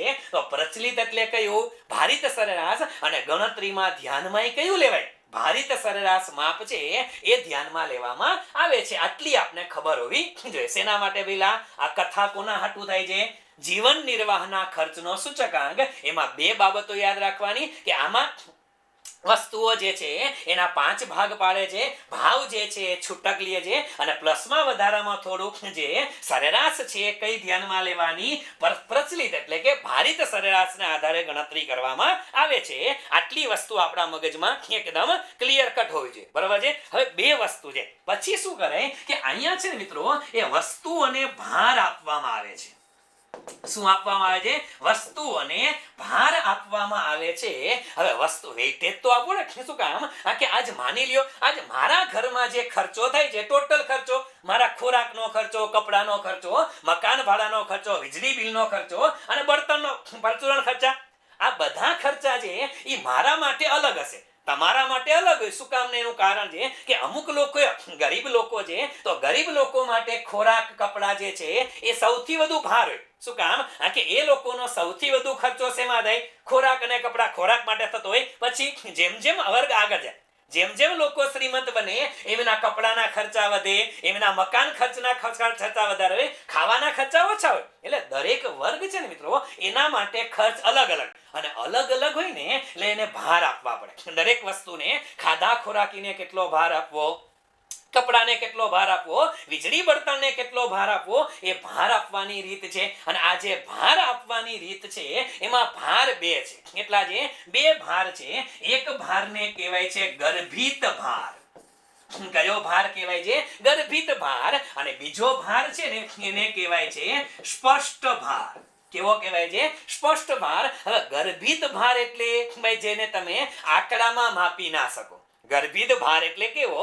જેને તમે આંકડામાં માપી ન શકાય એને ગર્ભિત ભાર કહેવાય. અને જેને આંકડામાં માપી શકાય એને કેવો ભાર કહેવાય? સ્પષ્ટ ભાર કહેવાય. તો આ બે ખાલી પ્રકાર છે, ગર્ભિત ભાર અને સ્પષ્ટ ભાર. પણ જે સ્પષ્ટ ભાર છે ને એના આધારે યાદ રાખજો, જીવન નિર્વાહનો સૂચકાંક જે ગણવામાં આવે છે એમાં બે પદ્ધતિ છે. અને એ બે પદ્ધતિ કોના આધારે છે? તો યાદ રાખજો મિત્રો કે જીવન નિર્વાહના સૂચકાંક માટે. શેના માટે? જીવન નિર્વાહના સૂચકાંક ગણવા માટે. શું ગણવા? સૂચકાંક ગણવા માટે બે પદ્ધતિ છે. અને એ બે પદ્ધતિ કોના આધારે છે ભઈલા? તો કે ભારને આધારે. કોના આધારે? એ ભારને આધારે બે પદ્ધતિ છે. કોના માટેની? જીવન નિર્વાહનો સૂચકાંક ગણવા માટેની ભારને આધારે બે રીત આવે છે. અને કોના આધારે? ભારને આધારે બે રીત આવે છે. ઓલા સ્પષ્ટ ભાર આપણે કીધું ને સ્પષ્ટ ભાર, એ સ્પષ્ટ ભારના આધારે બે રીત આવે છે. અને એ બે રીત એટલે કઈ કે અહીંયા આપણું ચેપ્ટર પૂરું થશે. આ બે રીત પૂરી થાય એટલે આ બે રીત એટલે કઈ કે પહેલી રીત છે ને એને કહેવાય છે કુલ ખર્ચની રીત. શું કહેવામાં આવે છે? કુલ ખર્ચની રીતે જીવન નિર્વાહનો સૂચકાંક. અને બીજી રીત છે ને ભઈલા એને કહેવામાં આવે છે કૌટુંબિક બજેટની રીત. કઈ રીત કહેવાય છે? સોરી, કૌટુંબિક બજેટની રીત. આ બે રીત છે. એક રીત કઈ છે ભઈલા? કુલ ખર્ચની રીત છે. અને બીજી રીત છે ને એ કહેવાય છે કૌટુંબિક બજેટની રીત. હવે કુલ ખર્ચની રીત છે એની અંદર કુલ ખર્ચ શોધવામાં આવે. બટ ઓબ્વિયસ છે, કુલ ખર્ચની રીતમાં કુલ ખર્ચ શોધવામાં આવે.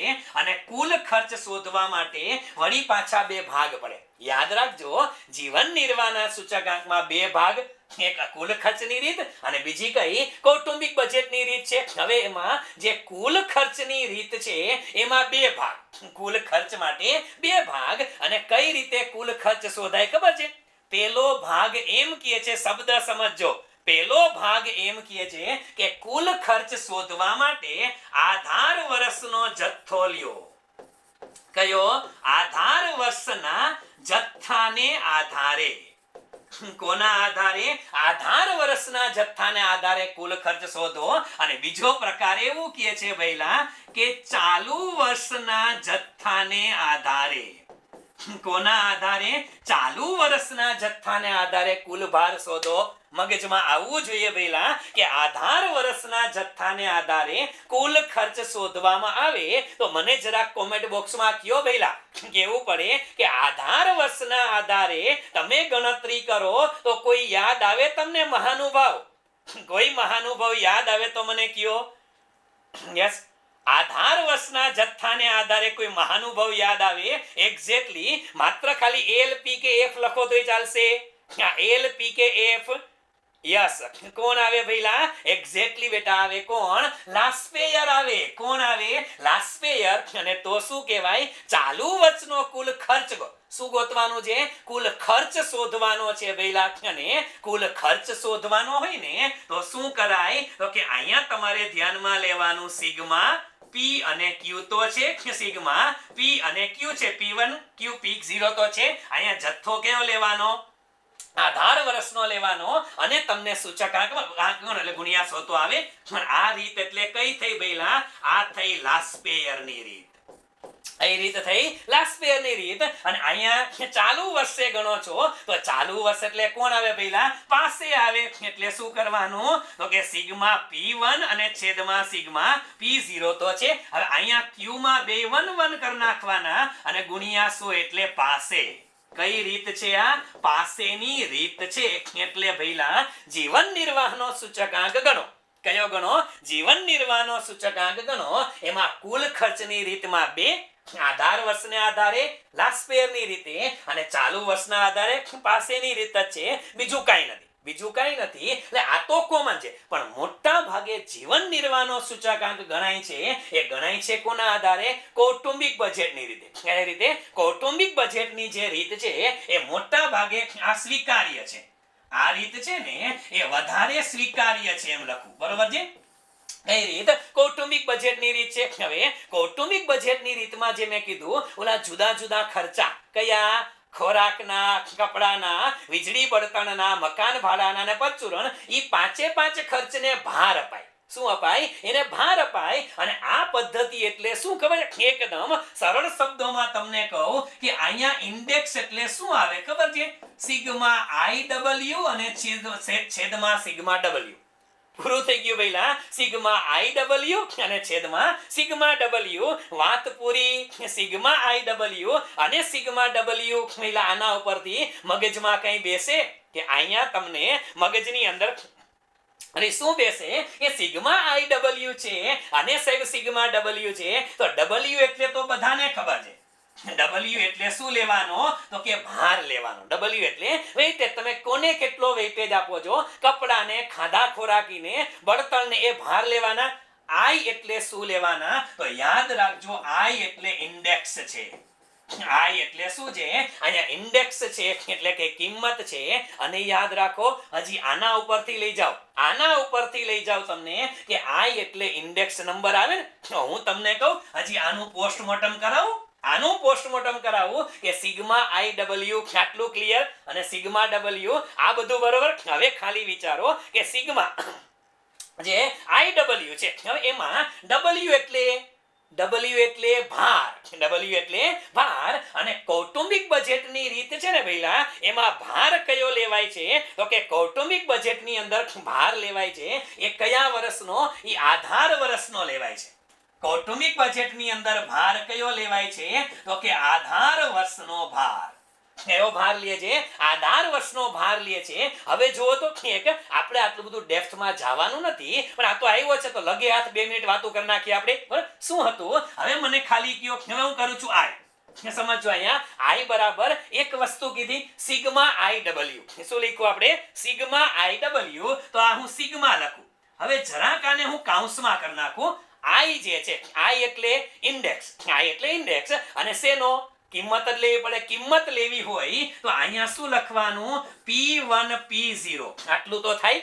P1 P0 અને એને ગુણ્યા 100 એટલે આ શું થઈ ગયો આ એટલે કિંમતનો સૂચકાંક થયો કિંમતનો ઇન્ડેક્સ થઈ ગયો આટલું ક્લિયર હવે W એટલે ભાર W એટલે ભાર અને કયો ભાર લેવાનો ભઈલા આધાર વર્ષનો ભાર લેવાનો તો આધાર વર્ષનો ભાર લ્યો એટલે શું આવે તો કે P0 Q0 સોરી ગુણ્યા કરશું ને ઓકે ગુણ્યા કરું છું અહીં ગુણ્યા આવશે શું આવે P0 અને Q0 આટલું ક્લિયર શું કામ કે W એટલે ભાર અને ભાર એટલે કયો આધાર વર્ષના જથ્થાને આધારે તો આધાર વર્ષનો ખર્ચ લેવાય P0 અને ગુણ્યા Q0 આટલું ક્લિયર બસ આને પૂરું કરી નાખવાનું આખે આખું અને આના છેદમાં સિગ્મા W હવે સિગ્મા W એટલે ભાર અને ભાર કયો લીધો આપણે ભાર લીધો પહેલા P0 Q0 આટલું ક્લિયર છે બધાને બરાબર છે અને એને ગુણ્યા કર્યા મેં કેટલા 100 હાલો રેડી આટલી વસ્તુ હવે જોવો અહીંયા કે અહીંયા અંદરો અંદર જોવો જરાક પહેલા અંદરો અંદર જોવો કે અહીંયા આ અંશ અને છેદ અલગ અહીંયા ઉપર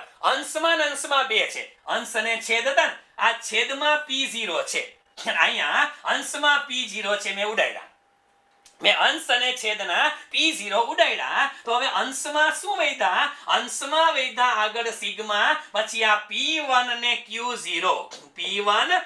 Q0 અંશ પૂરો પતી ગયું ને અંશનું કામ છેદમાં શું હતા તો કે છેદમાં P0 Q0 હતા અને ગુણ્યા 100 શું થયું ભઈલા જીવન નિર્વાહનો સૂચકાંક છે કૌટુંબિક બજેટની રીતે તમે મેળવો ને તો સિગ્મા P1 Q0 છેદમાં P0 Q0 આવે એટલે એક પ્રકારનો કયો સૂચકાંક કહેવાય ભઈલા તો કે આને તમારે કેવો હોય ને તો કયો સૂચકાંક કહેવાય લાસ્પેયર જ છે ભાઈ આ શું છે લાસ્પેયર જ છે ભાઈ બરાબર છે યાદ રાખજો પરીક્ષામાં પૂછી શકાય આપણે પાકું કરી નાખવાનું આ સૂત્રની સાબિતી તો પૂછાશે નહીં આંકડા શાસ્ત્રની પરીક્ષામાં સાબિતી પૂછે તો આ રીતે આપવાની આપણે તો MCQ પૂછે કે કૌટુંબિક બજેટની રીતે જીવન નિર્વાહનો સૂચકાંક એ કોનો સૂચકાંક છે એ લાસ્પેયરનો ધેટ્સ ઓલ બસ આટલી વસ્તુ તમારા મગજમાં ક્લિયર કટ હોવી જોઈએ હવે ફટાફટમાંના બે ચાર મુદ્દા જે છે એ મારે કરવા છે એને લઈ નાખું છું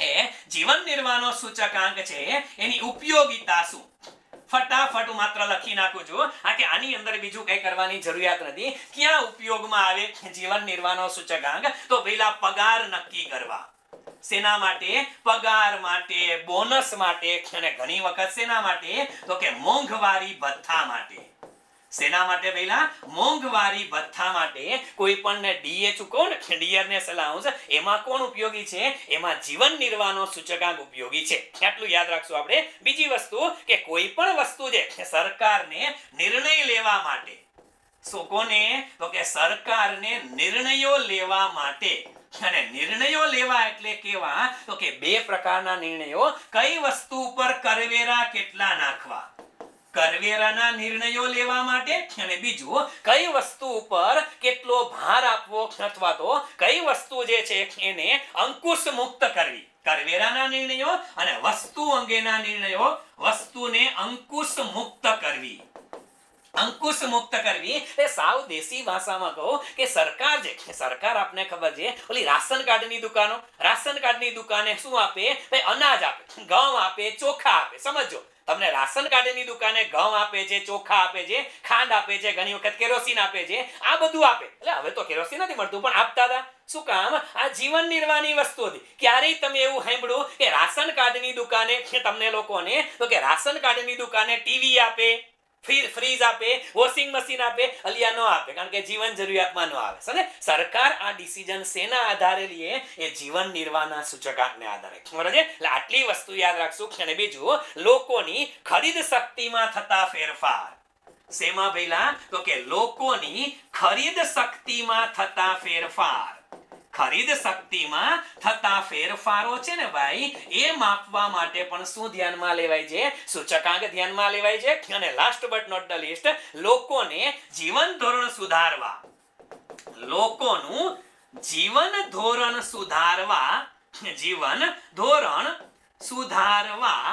સુધારવા કેવી સેવાની આવશ્યકતા છે કેવી સુવિધાની કેવી સુવિધાની આવશ્યકતા છે આ નક્કી કરવા માટે સરકારને ઉપયોગી થાય છે. કોણ? જીવન નિર્વાહનો સૂચકાંક. કોણ? જીવન નિર્વાહનો સૂચકાંક આ બધા જ હેતુ માટે મિત્રો ઉપયોગી થાય છે. પણ ઉપયોગિતા એટલી બધી જરૂરી નથી કે જેટલા આના બેઝ જરૂરી છે. બરાબર છે? તો આ બધી કથા આપણે કરી ભઈલા શેના માટે? સૂચકાંક અને સૂચકાંકના સૂત્ર, સૂચકાંકના પ્રકારો, સૂચકાંકના ભાર. હવે આપણે આગળ વધવાનું છે ફટાફટ. અને એ શેના દ્વારા? તો કે આપણા એમસીક્યુ દ્વારા. બરાબર છે? હું જરાક રેડી થઈ જાઉં. હા, પાણી બાણી પીને રેડી થઈ જાઉં. તમારે લોકોએ બધા એમસીક્યુ ના જવાબ આપતા જવાના છે. બરાબર? યસ. એટલે હવે જાજુ નથી, 30 જેટલા એમસીક્યુ છે, લગભગ 15-20 મિનિટ થશે. બરાબર છે? ચાલો, રેડી? હા, હું ઓક્સિજન ગ્રહણ કરું ત્યાં તમે લોકો ચેટ બોક્સમાં જવાબ આપો, પછી આપણે ચેક કરીએ.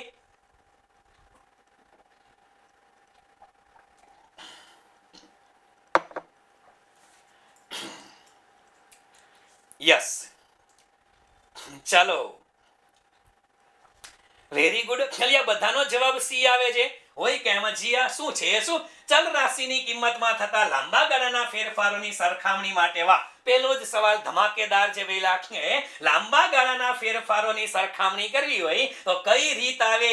લાંબા ગાળા માટે અચલ આધારની રીત. એક્ઝેક્ટલી ભઈલા. યસ, આ સંજય ગળે તો ઉતરું છે. કીધું તો ને, કઈ? અચલ અને પરંપરિત. અચલ આધાર લાંબા ગાળા માટે, પરંપરિત ટૂંકા ગાળા માટે.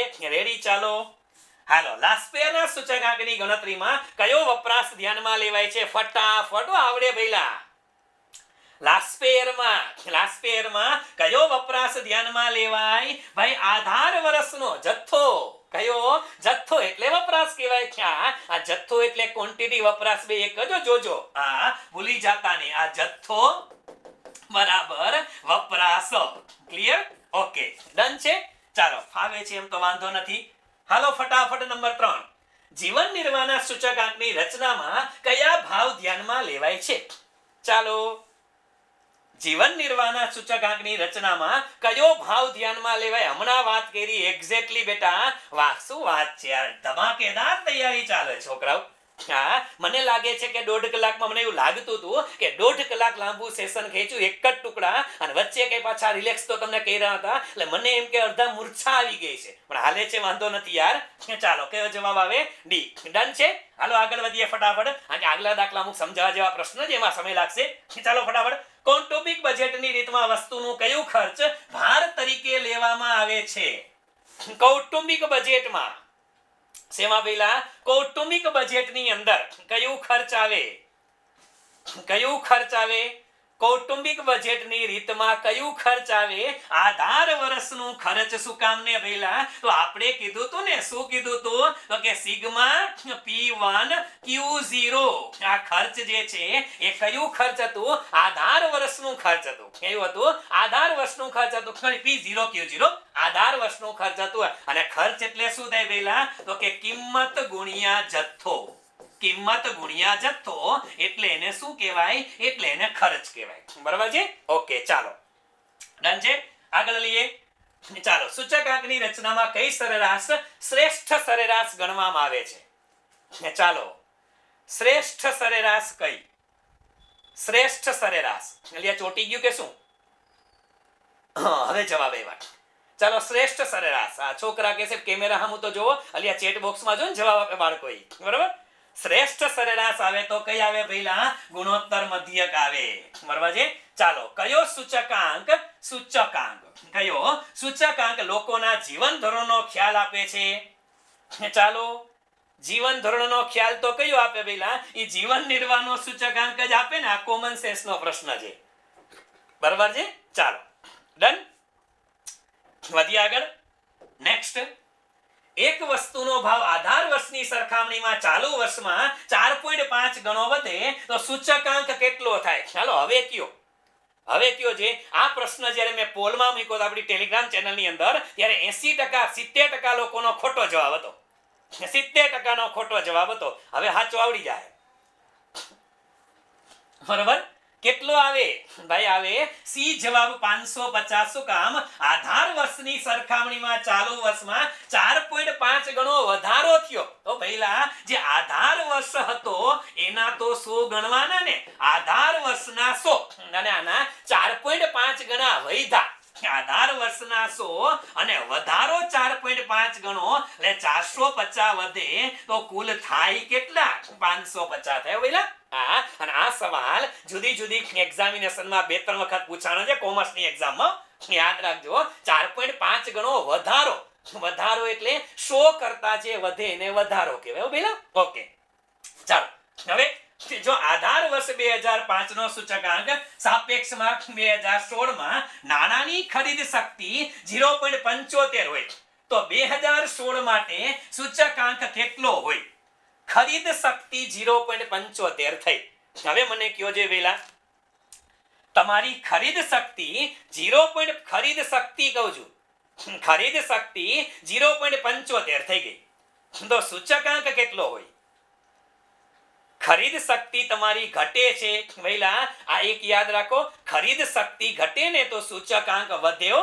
કઈ રીતે વધે અહીંયા ધ્યાન આપો. ખાલી આટલું મને કયો તો સમજો. માની લ્યો કે 2015 ની તુલનાએ તમારો સૂચકાંક છે, સમજો કે 2015 માં સૂચકાંક તમારો છે 100 હતો અને 2016 માં સૂચકાંક 200 થયો. એટલે આનો જવાબ આવો. 2015 માં સૂચકાંક 100 હતો બરાબર, 2016 માં સૂચકાંક 200 થયો. એનું અર્થઘટન શું થયું કે અહીંયા તમારી ખરીદ શક્તિ વધે કે ઘટે એ મને કયો તો. આ ખરીદ શક્તિ છે એને વૈધી કહેવાય કે ઘટી કહેવાય? સૂચકાંક 100 માંથી 200 થયો તો ખરીદ શક્તિ વૈધી કે ઘટી? ખાલી મિક્સ જવાબ આવે છે. નહીં, ડખો થઈ ગયો યાર, ના ભેગું થાય. તમારી ખરીદ શક્તિ ઘટે વહેલા, આ કે જેમ ભાવ વધે ખર્ચ વધે એમ ખરીદ શક્તિ ઘટે. આ કે ખર્ચ અને ખરીદ શક્તિ વચ્ચે વ્યસ્ત સંબંધ છે મારા વીરા. આ કે ખરીદ શક્તિ કોને કહેવાય કે પેલા મારી પાસે 100 રૂપિયામાં હું વસ્તુ લઈ શકતો હતો, હવે એ વસ્તુ લેવા માટે એક બોલપેન લેવા 100 રૂપિયા જોતા હતા, હવે એક બોલપેન 200 રૂપિયાની થઈ ગઈ તો મારી પાસે તો 100 ના 100 જ છે પેલા. મારી પાસે 100 ના 100 રૂપિયા જ છે તો મારી ખરીદ શક્તિ ઘટે. શું કામ? આ કે પેલા 100 રૂપિયાની બોલપેન મળતી હતી અને હવે 200 ની મળે છે. પેલા બોલપેન 100 ની મળતી હતી, હવે 200 ની મળે છે તો મારી ખરીદ શક્તિ 50% થઈ ગઈ પેલા. કેટલી થઈ ગઈ? ખરીદ શક્તિ 50% થઈ ગઈ. યાદ રાખજો મિત્રો કે સૂચકાંક અને ખરીદ શક્તિ વચ્ચે વ્યસ્ત સંબંધ છે. અહીંયા લખી દઉં છું પેલા સૂચકાંક. અરે યાર, ચાલો આ લખું. સૂચકાંક અને ખરીદ શક્તિ. સૂચકાંક અને ખરીદ શક્તિ આના વચ્ચે કેવો સંબંધ છે તો કે ભાઈ વ્યસ્ત સંબંધ છે. કેવો સંબંધ છે? વ્યસ્ત સંબંધ છે. ને સૂચકાંક એટલે ખર્ચ વધે ને પહેલા, કિંમત વધે તો તમારી ખરીદ શક્તિ ઓછી થઈ જાય. વ્યસ્ત સંબંધ છે અહીંયા એ જ આપ્યું છે કે ભાઈ પહેલા 100 રૂપિયામાં આવતા હતા, હવે ખરીદ શક્તિ 75 થઈ ગઈ તો સૂચકાંક કેટલો વધ્યો હોય? કાંઈ નહીં કરવાનું પહેલા 100 એના છેદમાં 75 કરી નાખો. શું કરી નાખો? 100 ના છેદમાં 75. કારણ કે પેલા રૂપિયો વાપરતા હતા, હવે 75 પૈસા વાપરી શકો છો. એનો મીનિંગ શું થયો? સૂચકાંક વધ્યો હોય અને સૂચકાંક વધે ને 100 ના છેદમાં 75 કરો તો જવાબ કેટલો આવે? 133.33. શું આવે? 133.33. બરાબર છે? બસ આટલું યાદ રાખવાનું. ક્લિયર? ઓકે, ચાલો ડન છે ને? ગુણાકાર 100 તો કરવાના જ છો. Okay, yes. ચાલો, આ 100 ગુણ્યા 100 છેદમાં 75 એટલે ગુણ્યા 100 તો ટકાવારીમાં અમને આવે, ટકાવારી છે એટલે. ચાલો ડન. ખરીદ શક્તિમાં ડખા ન કરતા. હવે ચાલો જોઈએ, આગળ વધીએ. યસ, લે આ શું આવ્યું? નાના આંકડા છે, દેખાય છે? ક્યાં દેખાશે? વાંધો નહીં આવે. જો વર્ષ 2010 ના સાપેક્ષમાં વર્ષ 2016 નો એક વર્ગના લોકોનો જીવન નિર્વાહનો સૂચકાંક 200 થાય. જીવન નિર્વાહનો સૂચકાંક કેટલો થયો? 200 થયો. તો હવે મને કયો તો જવાબ આપો. વપરાશમાં લેવામાં આવતી ચીજ વસ્તુઓના ભાવ ચાલુ વર્ષના ભાવમાં 200% નો વધારો થયો છે. સૂચકાંક 200 થયો, સૂચકાંક 200 થાય તો વધારો 200% નો કહેવાય? ના, વધારો કેટલો કહેવાય? વધારો 100% નો વધારો કહેવાય ભાઈ. બરાબર છે? એટલે પેલું તો ખોટું. બીજું, વપરાશમાં લેવામાં આવતી ચીજ વસ્તુના ચાલુ વર્ષના ભાવમાં 100% નો ઘટાડો. ના બેલા, ઘટાડો નથી થયો. શું થયો છે? વધારો થયો છે. ખોટું. નાણાંની ખરીદ શક્તિ રૂપિયા 0.5 થઈ. એક્ઝેક્ટલી. શું કામ ને? કારણ કે તમારો ખર્ચ વધે, નાણાંની ખરીદ શક્તિ ઘટે. અને કેટલી ઘટે? તો ખર્ચ 100 માં 200 થઈ ગયા, ડબલ થઈ ગયા. તો ખરીદ શક્તિ કેટલી થઈ જાય? અડધી. સમજાય છે? બસ આ વસ્તુ મગજમાં આવવી જોઈએ. ડન. ચાલો, ત્યાર પછી નંબર 10 માં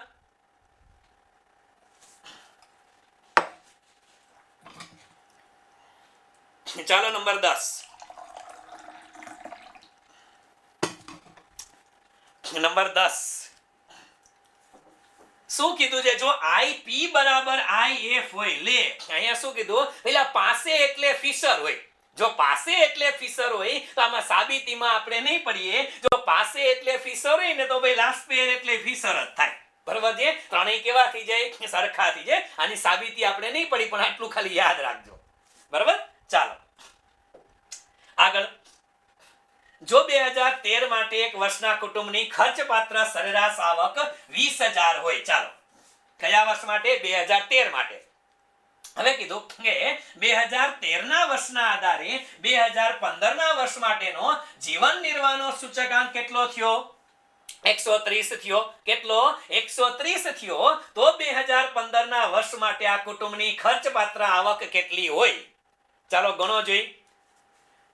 સૂચકાંક 100 હતો ત્યારે આવક 20,000 હતી. હવે સૂચકાંક 130 થઈ ગયો તો કેટલી આવક હોવી જોઈએ? અલી આ ચોટી ગયું કે શું? કે માઇન્ડ હેંગ થઈ ગયું? 2500. આ ક્યાંથી કાઢ્યા? 2500 તો જવાબ જ નથી મારા વીરા. અલિયા સીધો હિસાબ છે કે જ્યારે 100 સૂચકાંક હતો ત્યારે 20,000 આવક હતી. તો હવે તમારો સૂચકાંક કેટલો થયો? 130 થયો. તો બીજું કાંઈ નહીં કરવાનું બેલા. 20,000 હતા એને ગુણ્યા 130% કરી નાખો એટલે છેદમાં 100 કરો એટલે શું આવે? 26,000 આવે. ભાઈ કેટલા આવે? 26,000. બરાબર? કારણ કે પેલા 100 રૂપિયા લેખે સૂચકાંક હતો તો 20,000 કમાતા હતા. ભાવ વધારો થયો, 130% ખર્ચ છે તો કમાણા કેટલા હોવા જોઈએ? 26,000 કમાવો એટલે હાલે. બરાબર? ઓકે ચાલો. પાસેના સૂત્રમાં કુલ ખર્ચ મેળવવા કયા વર્ષની વપરાશનો જથ્થો ધ્યાનમાં લેવાય છે? પાસેમાં. ચાલો નંબર 12. પાસેમાં કયા વર્ષનો આવે? લાસ્ટ પેરમાં આધાર અને પાસેમાં ચાલુ વર્ષનો જથ્થો. ક્લિયર છે? ચાલો ડન. આગળ વધીએ ફટાફટ. ફિશરનો સૂચકાંક એ લાસ્ટ પેર અને પાસેના સૂચકાંકનો કેવો મધ્યક છે? પૂછાય. કેવો મધ્યક છે અલિયા? બટ ઓબ્વિયસ છે, ગુણોત્તર મધ્યક છે. બરાબર? ઓકે ચાલો. લાસ્ટ પેર પાસે અને ફિશરના સૂચકાંક વચ્ચેનો સંબંધ દર્શાવતું સૂત્ર. અહીંયા સ્ટાર એટલે ગુણાકાર. સ્ટાર એટલે ગુણાકાર. કયું આવે? પ્લસ માઇનસ ને ભાગાકાર ને તો આવે નહીં. સીધો શું આવે? ગુણાકાર આવે. એટલે જવાબ આવે સી. બરાબર? ચાલો ડન. આગળ વધીએ. જો આધાર વર્ષ 2012 ના સંદર્ભમાં 2016 માં નાણાંના ખરીદ શક્તિ 0.8 હોય તો વર્ષ 2016 માટે ભાવનો સૂચકાંક કેટલો? ચાલો મને કયો જોઈ. ભાવનો સૂચકાંક કેટલો? ખરીદ શક્તિ અને સૂચકાંક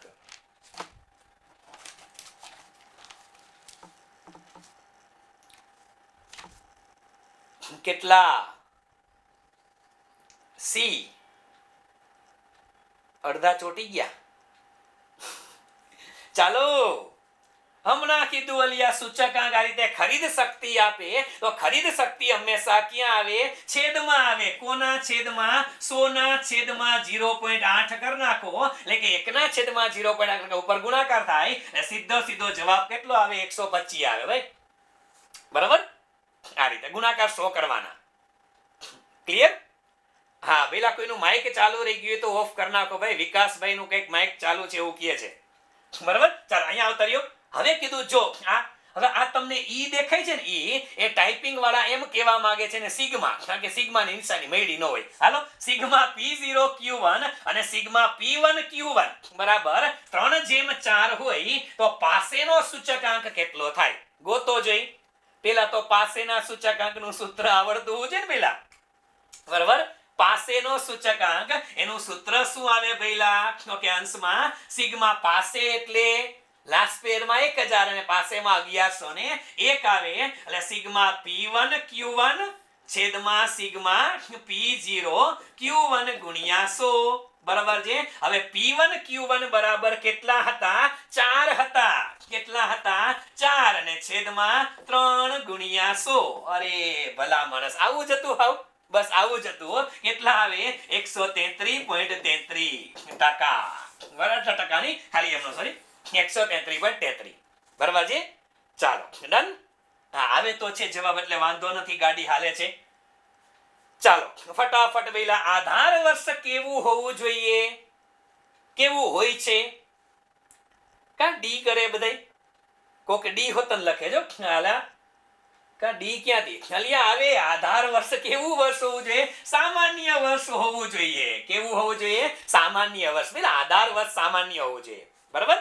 ચાલો 18માં જીવન નિર્વાહ સૂચકાંકની રચનામાં વ્યવહાર યોગ્ય સરેરાશ કઈ? વ્યવહાર યોગ્ય આમાં બી અને ડી માં ડખો કરતા નહીં. શ્રેષ્ઠ સરેરાશ કહીએ તો કઈ આવે? શ્રેષ્ઠમાં ગુણોત્તર આવે. પણ વ્યવહાર યોગ્ય એટલે કઈ? સાહેબ ભારિત સરેરાશ. કઈ? ભારિત સરેરાશ. અને વ્યવહાર યોગ્ય એટલે એને શું કહેવાય? પ્રચલિત પણ કહેવાય. શું કહેવાય? પ્રચલિત પણ. બરાબર છે. ચાલો એટલે બી. આગળ વધીએ. કયા સૂચકાંકના સૂત્રને સૂચકાંકનું શ્રેષ્ઠ સૂત્ર? ચાલો શ્રેષ્ઠ સૂત્ર કહેવામાં આવે છે. એમનો જવાબ લખી નાખો અમુક. તો બોલો વિચાર કરો. એને ખબર જ હતી કે શ્રેષ્ઠ જ કહેવાય. બરાબર. કોણ આવે? પહેલા ફિશર આવે. કોણ આવે? ફિશર. આ ટીપેટ તો છે જ નહીં. આ કઈ પ્રાણી જ નથી આવું. આ એક આવે. એક છે લાસ્પેર, પાસે, ફિશર, ડોર્વિસ બાવલી, માર્શલ એજવર્થ અને એક આવે છે કેલી. કેલીનો સૂચકાંક છે એ પણ ક્યાંક ક્યાંક આવે છે, પણ આપણે એની કઈ જરૂર નથી. બરાબર. હાલો જીવન નિર્વાહ ખર્ચના સૂચકાંકની રચના કઈ રીતથી થાય છે? કઈ રીતથી થાય છે? જીવન નિર્વાહ ખર્ચના સૂચકાંકની રચના કઈ રીતથી થાય છે? જો ડખા કર્યા. 4 ઓપ્શન વાંચો બેલા, વાંચો. કેવા ફટાફટ મારા દીકરા જવાબ બદલાવી નાખે. બોલો. અલિયા આપણે કીધું કે જીવન નિર્વાહનો સૂચકાંક છે એમાં 2 પદ્ધતિ છે. એક ખર્ચ છે કુલ ખર્ચની રીત છે અને બીજી કૌટુંબિક બજેટની રીત છે. એ કૌટુંબિક બજેટની રીતે જ ગણતરી થાય છે ભઈલા. કારણ કે કુલ ખર્ચમાં તો ઓલા લાસ્પેર પાસે આવતા હતા. એટલે બજેટ એટલે અંદાજપત્ર મારા વીરા. હા મને લાઈટ તો થઈ કે છોકરાઓ ડખો ક્યાં કરે છે. સાહેબ કે એમાં તમે લખ્યું કૌટુંબિક બજેટની રીત કે અહીંયા એ કે અંદાજપત્ર. અરે ભાઈ એ બજેટ ઇંગ્લિશમાં કહેવાય અને ગુજરાતીમાં કહેવાય. બરાબર છે. કયો જવાબ આવે? તો કે ડી. ડખા કરતા નહીં ભાઈ. બરાબર. ચાલો ઓકે છે. આગળ વધીએ. યસ. કયા સૂચકાંકની ગણતરીમાં માત્ર ચાલુ વર્ષના જથ્થાને ધ્યાનમાં લેવાય? ચાલો ફટાફટ કયો ભઈલા. માત્ર ચાલુ વર્ષના જથ્થાને ધ્યાનમાં લેવાય. કોમાં લેવાય? ચાલુ વર્ષ આધાર વર્ષ લાસ્પેરમાં, ચાલુ વર્ષ પાસેમાં. બરાબર. ચાલો એના પછી કયા સૂચકાંકની ગણતરીમાં માત્ર આધાર વર્ષના જથ્થાને ધ્યાનમાં લેવાય? શેમાં? લાસ્પેરમાં. બરાબર. હાલો આગળ. જરૂર એમાં સમજૂતી લેશું. સૂચકાંકની રચનામાં પ્રચલિત સરેરાશ કઈ છે? પ્રચલિત ડખા કરતા નહીં. હમણાં જ વાત થઈ. આવી ગયો સવાલ, બીજી વખત રિપીટ થયો છે. એમાં વપરાશ યોગ્ય કીધું હતું, આમાં પ્રચલિત કીધું. બે આવે એક જ. બરાબર. બી. ચાલો સૂચકાંક એ કેવું માપ છે? સૂચકાંક એ કેવું માપ છે? બરાબર. સાપેક્ષ માપ છે ભઈલા. આ સીધો પ્રશ્ન પરીક્ષામાં પૂછાય જો. સાપેક્ષ, પણ સાપેક્ષ ની આરે ટકાવારી કે તો ટકાવારી. રેડી. ચાલો આગળ. આધાર વર્ષનો સૂચકાંક કેટલો લેવામાં આવે છે? હમણાં વાત થઈ આપણે. આધાર વર્ષનો સૂચકાંક હંમેશા કેટલો લેવાનો? 100 જ લેવાનો. એટલે એના આધારે ખબર પડે કેટલો વધઘટ થયો. બરાબર. ઓકે ચાલો. સૂચકાંકની ગણતરીની કઈ પદ્ધતિમાં આધાર વર્ષ પ્રત્યેક વર્ષે બદલાતું રહે છે? હાલો આવ્યું. દર વર્ષે આધાર વર્ષ બદલાવો એને કઈ પદ્ધતિ કહેવાય? એને કહેવાય પરંપરિત આધારની પદ્ધતિ. કઈ કહેવાય? પરંપરિત આધારની પદ્ધતિ. રેડી. ચાલો લેક્ચરમાં વ્યવસ્થિત ધ્યાન તો આપેલું લાગે છે મને. હા, કયા પ્રકારનો ભાર સંખ્યામાં દર્શાવી શકાતો નથી? વાત થઈ આપણે ટૂંકી તો ટૂંકી. કયો ભાર જેને એકમમાં ના માપી શકાય એને કેવો ભાર કહેવાય? ગર્ભિત ભાર કહેવાય. બરોબર. અને બીજો સ્પષ્ટ ભાર. ચાલો, પાસેના સૂત્રમાં કુલ ખર્ચ મેળવવા કયા વર્ષનો જથ્થો ધ્યાનમાં લેવા? પાસે તો બહુ આવ્યો પેલા, ચાલો આને પતાવો યાર. શું આવશે? પાસેમાં ચાલુ વર્ષનો જથ્થો. આ બીજી ત્રીજી વખત આવ્યો, એક ને એક શબ્દ ફેરવીને પૂછ્યા છે. ચાલો કઈ વાંધો નહીં, ટાઈમ નથી બગાડતા. કઈ પદ્ધતિથી મેળવેલ સૂચકાંક મોસમી અને ચક્રીય વધઘટથી? આમાં કે ચોખવટ કરું કે આ ક્વેશ્ચન છે ને એને હું અત્યારે સ્ટાર કરીને રાખી દઉં છું, ખાલી જવાબ હું ટીક કરાવું. એનું કારણ છે કે આ જવાબ આપવા માટે તમારે એક ચેપ્ટર ભણવું પડે, અને એ ચેપ્ટર એટલે કયું? તો કે સામયિક શ્રેણી. કયું આવે? સામયિક શ્રેણી. હજી એ ચેપ્ટર આપણે આવતા વીકમાં ભણવાનું થશે, એટલે ત્યારે આનો જવાબ તમને ગળે ઉતરશે. અત્યારે ખાલી ટીક કરવો હોય તો કરી નાખો. એ કયો છે? કે 29 ની અંદર જવાબ આવશે ડી, પારંપરિક આધારની રીત. બરાબર. શું કામ? એ તમને ત્યારે ચેપ્ટર ભણશું ત્યારે ઘટકો આવે. સામયિક શ્રેણી છે ને એના ઘટકો આવે. મોસમી વધઘટ, ચક્રીય વધઘટ, અનિયમિત વધઘટ છે. આ બધા પ્રકાર છે. એમાંથી ખબર પડશે કે મોસમીમાં શું આવે. બરાબર. એટલા માટે ચાલો આમાં તો 30 માં કયો? 30. કોઈ પણ વસ્તુ પર કર નાખવાથી જે તે વર્ગના લોકોનું જીવન ધોરણ પર થતી અસરનું અનુમાન કયા સૂચકાંકની મદદથી મેળવી શકાય? વાત થઈ ગઈ આપણે પહેલા. કરવેરાની વાત કોના આધારે આવે? જીવન નિર્વાહના સૂચકાંકને આધારે. બરાબર. Okay, next. ચાલો, કોઈ નિશ્ચિત આવક ધરાવતા લોકોના સમૂહમાં આધાર વર્ષની સંખ્યામાં આવકનો સૂચકાંક 250 હોય તો ચાલુ વર્ષે નાણાંની ખરીદ શક્તિ કેટલી? સૂચકાંક વધે તો ખરીદ શક્તિ ઘટે. સૂચકાંક વધે તો ખરીદ શક્તિ ઘટે. અને કેટલી ખરીદ શક્તિ ઘટે પહેલા? તો હવે તો મગજમાં બેસવું જોઈએ કે સૂચકાંક વધે છે તો ખરીદ શક્તિ ઘટે. કેટલી થઈ જાય? હવે ઊંધું કરવું પડે. 100 ના છેદમાં કેટલા લેવા પડે? 250 વધી ગયા છે ને, એટલે કેટલી આવે? 0.40. બરાબર. યસ. કર્મચારીઓના પગારની સુધારણાની બાબત નક્કી કરવા કયો સૂચકાંક વપરાય છે? પગાર માટે, બોનસ માટે, વેતન માટે, બધા માટે કયો? જીવન નિર્વાહનો સૂચકાંક. બરાબર. ઓકે, ચાલો નેક્સ્ટ. ફુગાવાનો દર નક્કી કરવા માટે કયો સૂચકાંક ધ્યાનમાં લેવાય છે? હવે આ ફુગાવાના દર માટે આમ જોજો, આ મુદ્દો મોનેટરી પોલિસીમાં આવી ગયો છે, પણ તમે આ ચાર માંથી કયો સૂટ થાય છે? આ ચાર માંથી કયો? આ ચાર માંથી કયો? ફુગાવાના દર માટે. ફુગાવાના દર માટે મૈંડા જીકવા હોય એ અને સી ને.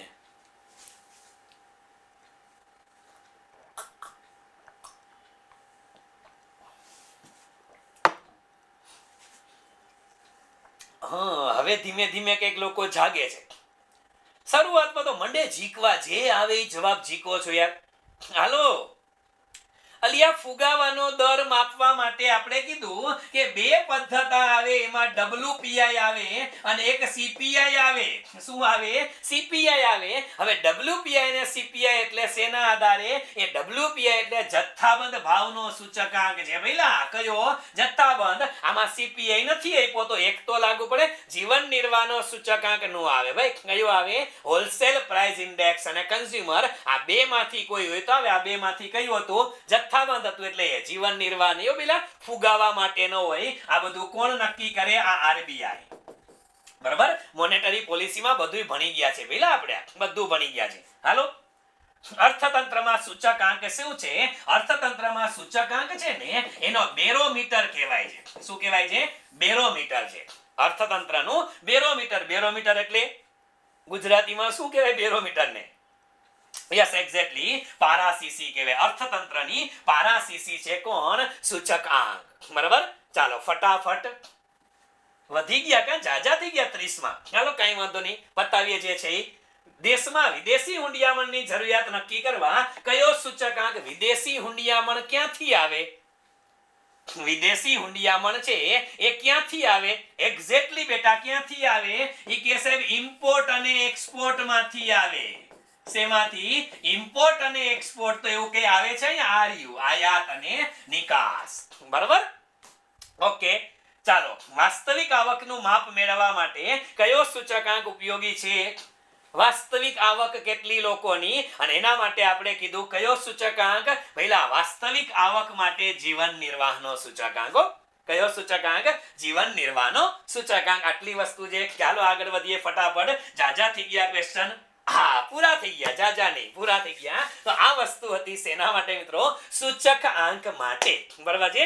આ રેગ્યુલર કરતા સમય થોડોક વધારે લીધો છે એટલા માટે કે એમસીક્યુ મગજમાં બેસે તો વાંધો ના. પણ એક વસ્તુ ક્લિયર છે મિત્રો, હવે ચાહે તમે ક્લાસ 3 ની પરીક્ષા આપો તો પણ ભલે, તમે સુપર ક્લાસ 3 ની પરીક્ષા આપો, તમે ક્લાસ 2 આપો કે આસિસ્ટન્ટ કમિશનર જીએસટી આપો, સૂચકાંકમાં આની બહાર નહીં જાય મિત્રો. ડેમ શ્યોર કહું છું, આ 2 કલાકનું લેક્ચર છે, નોટ્સ વ્યવસ્થિત બનાવી નાખજો.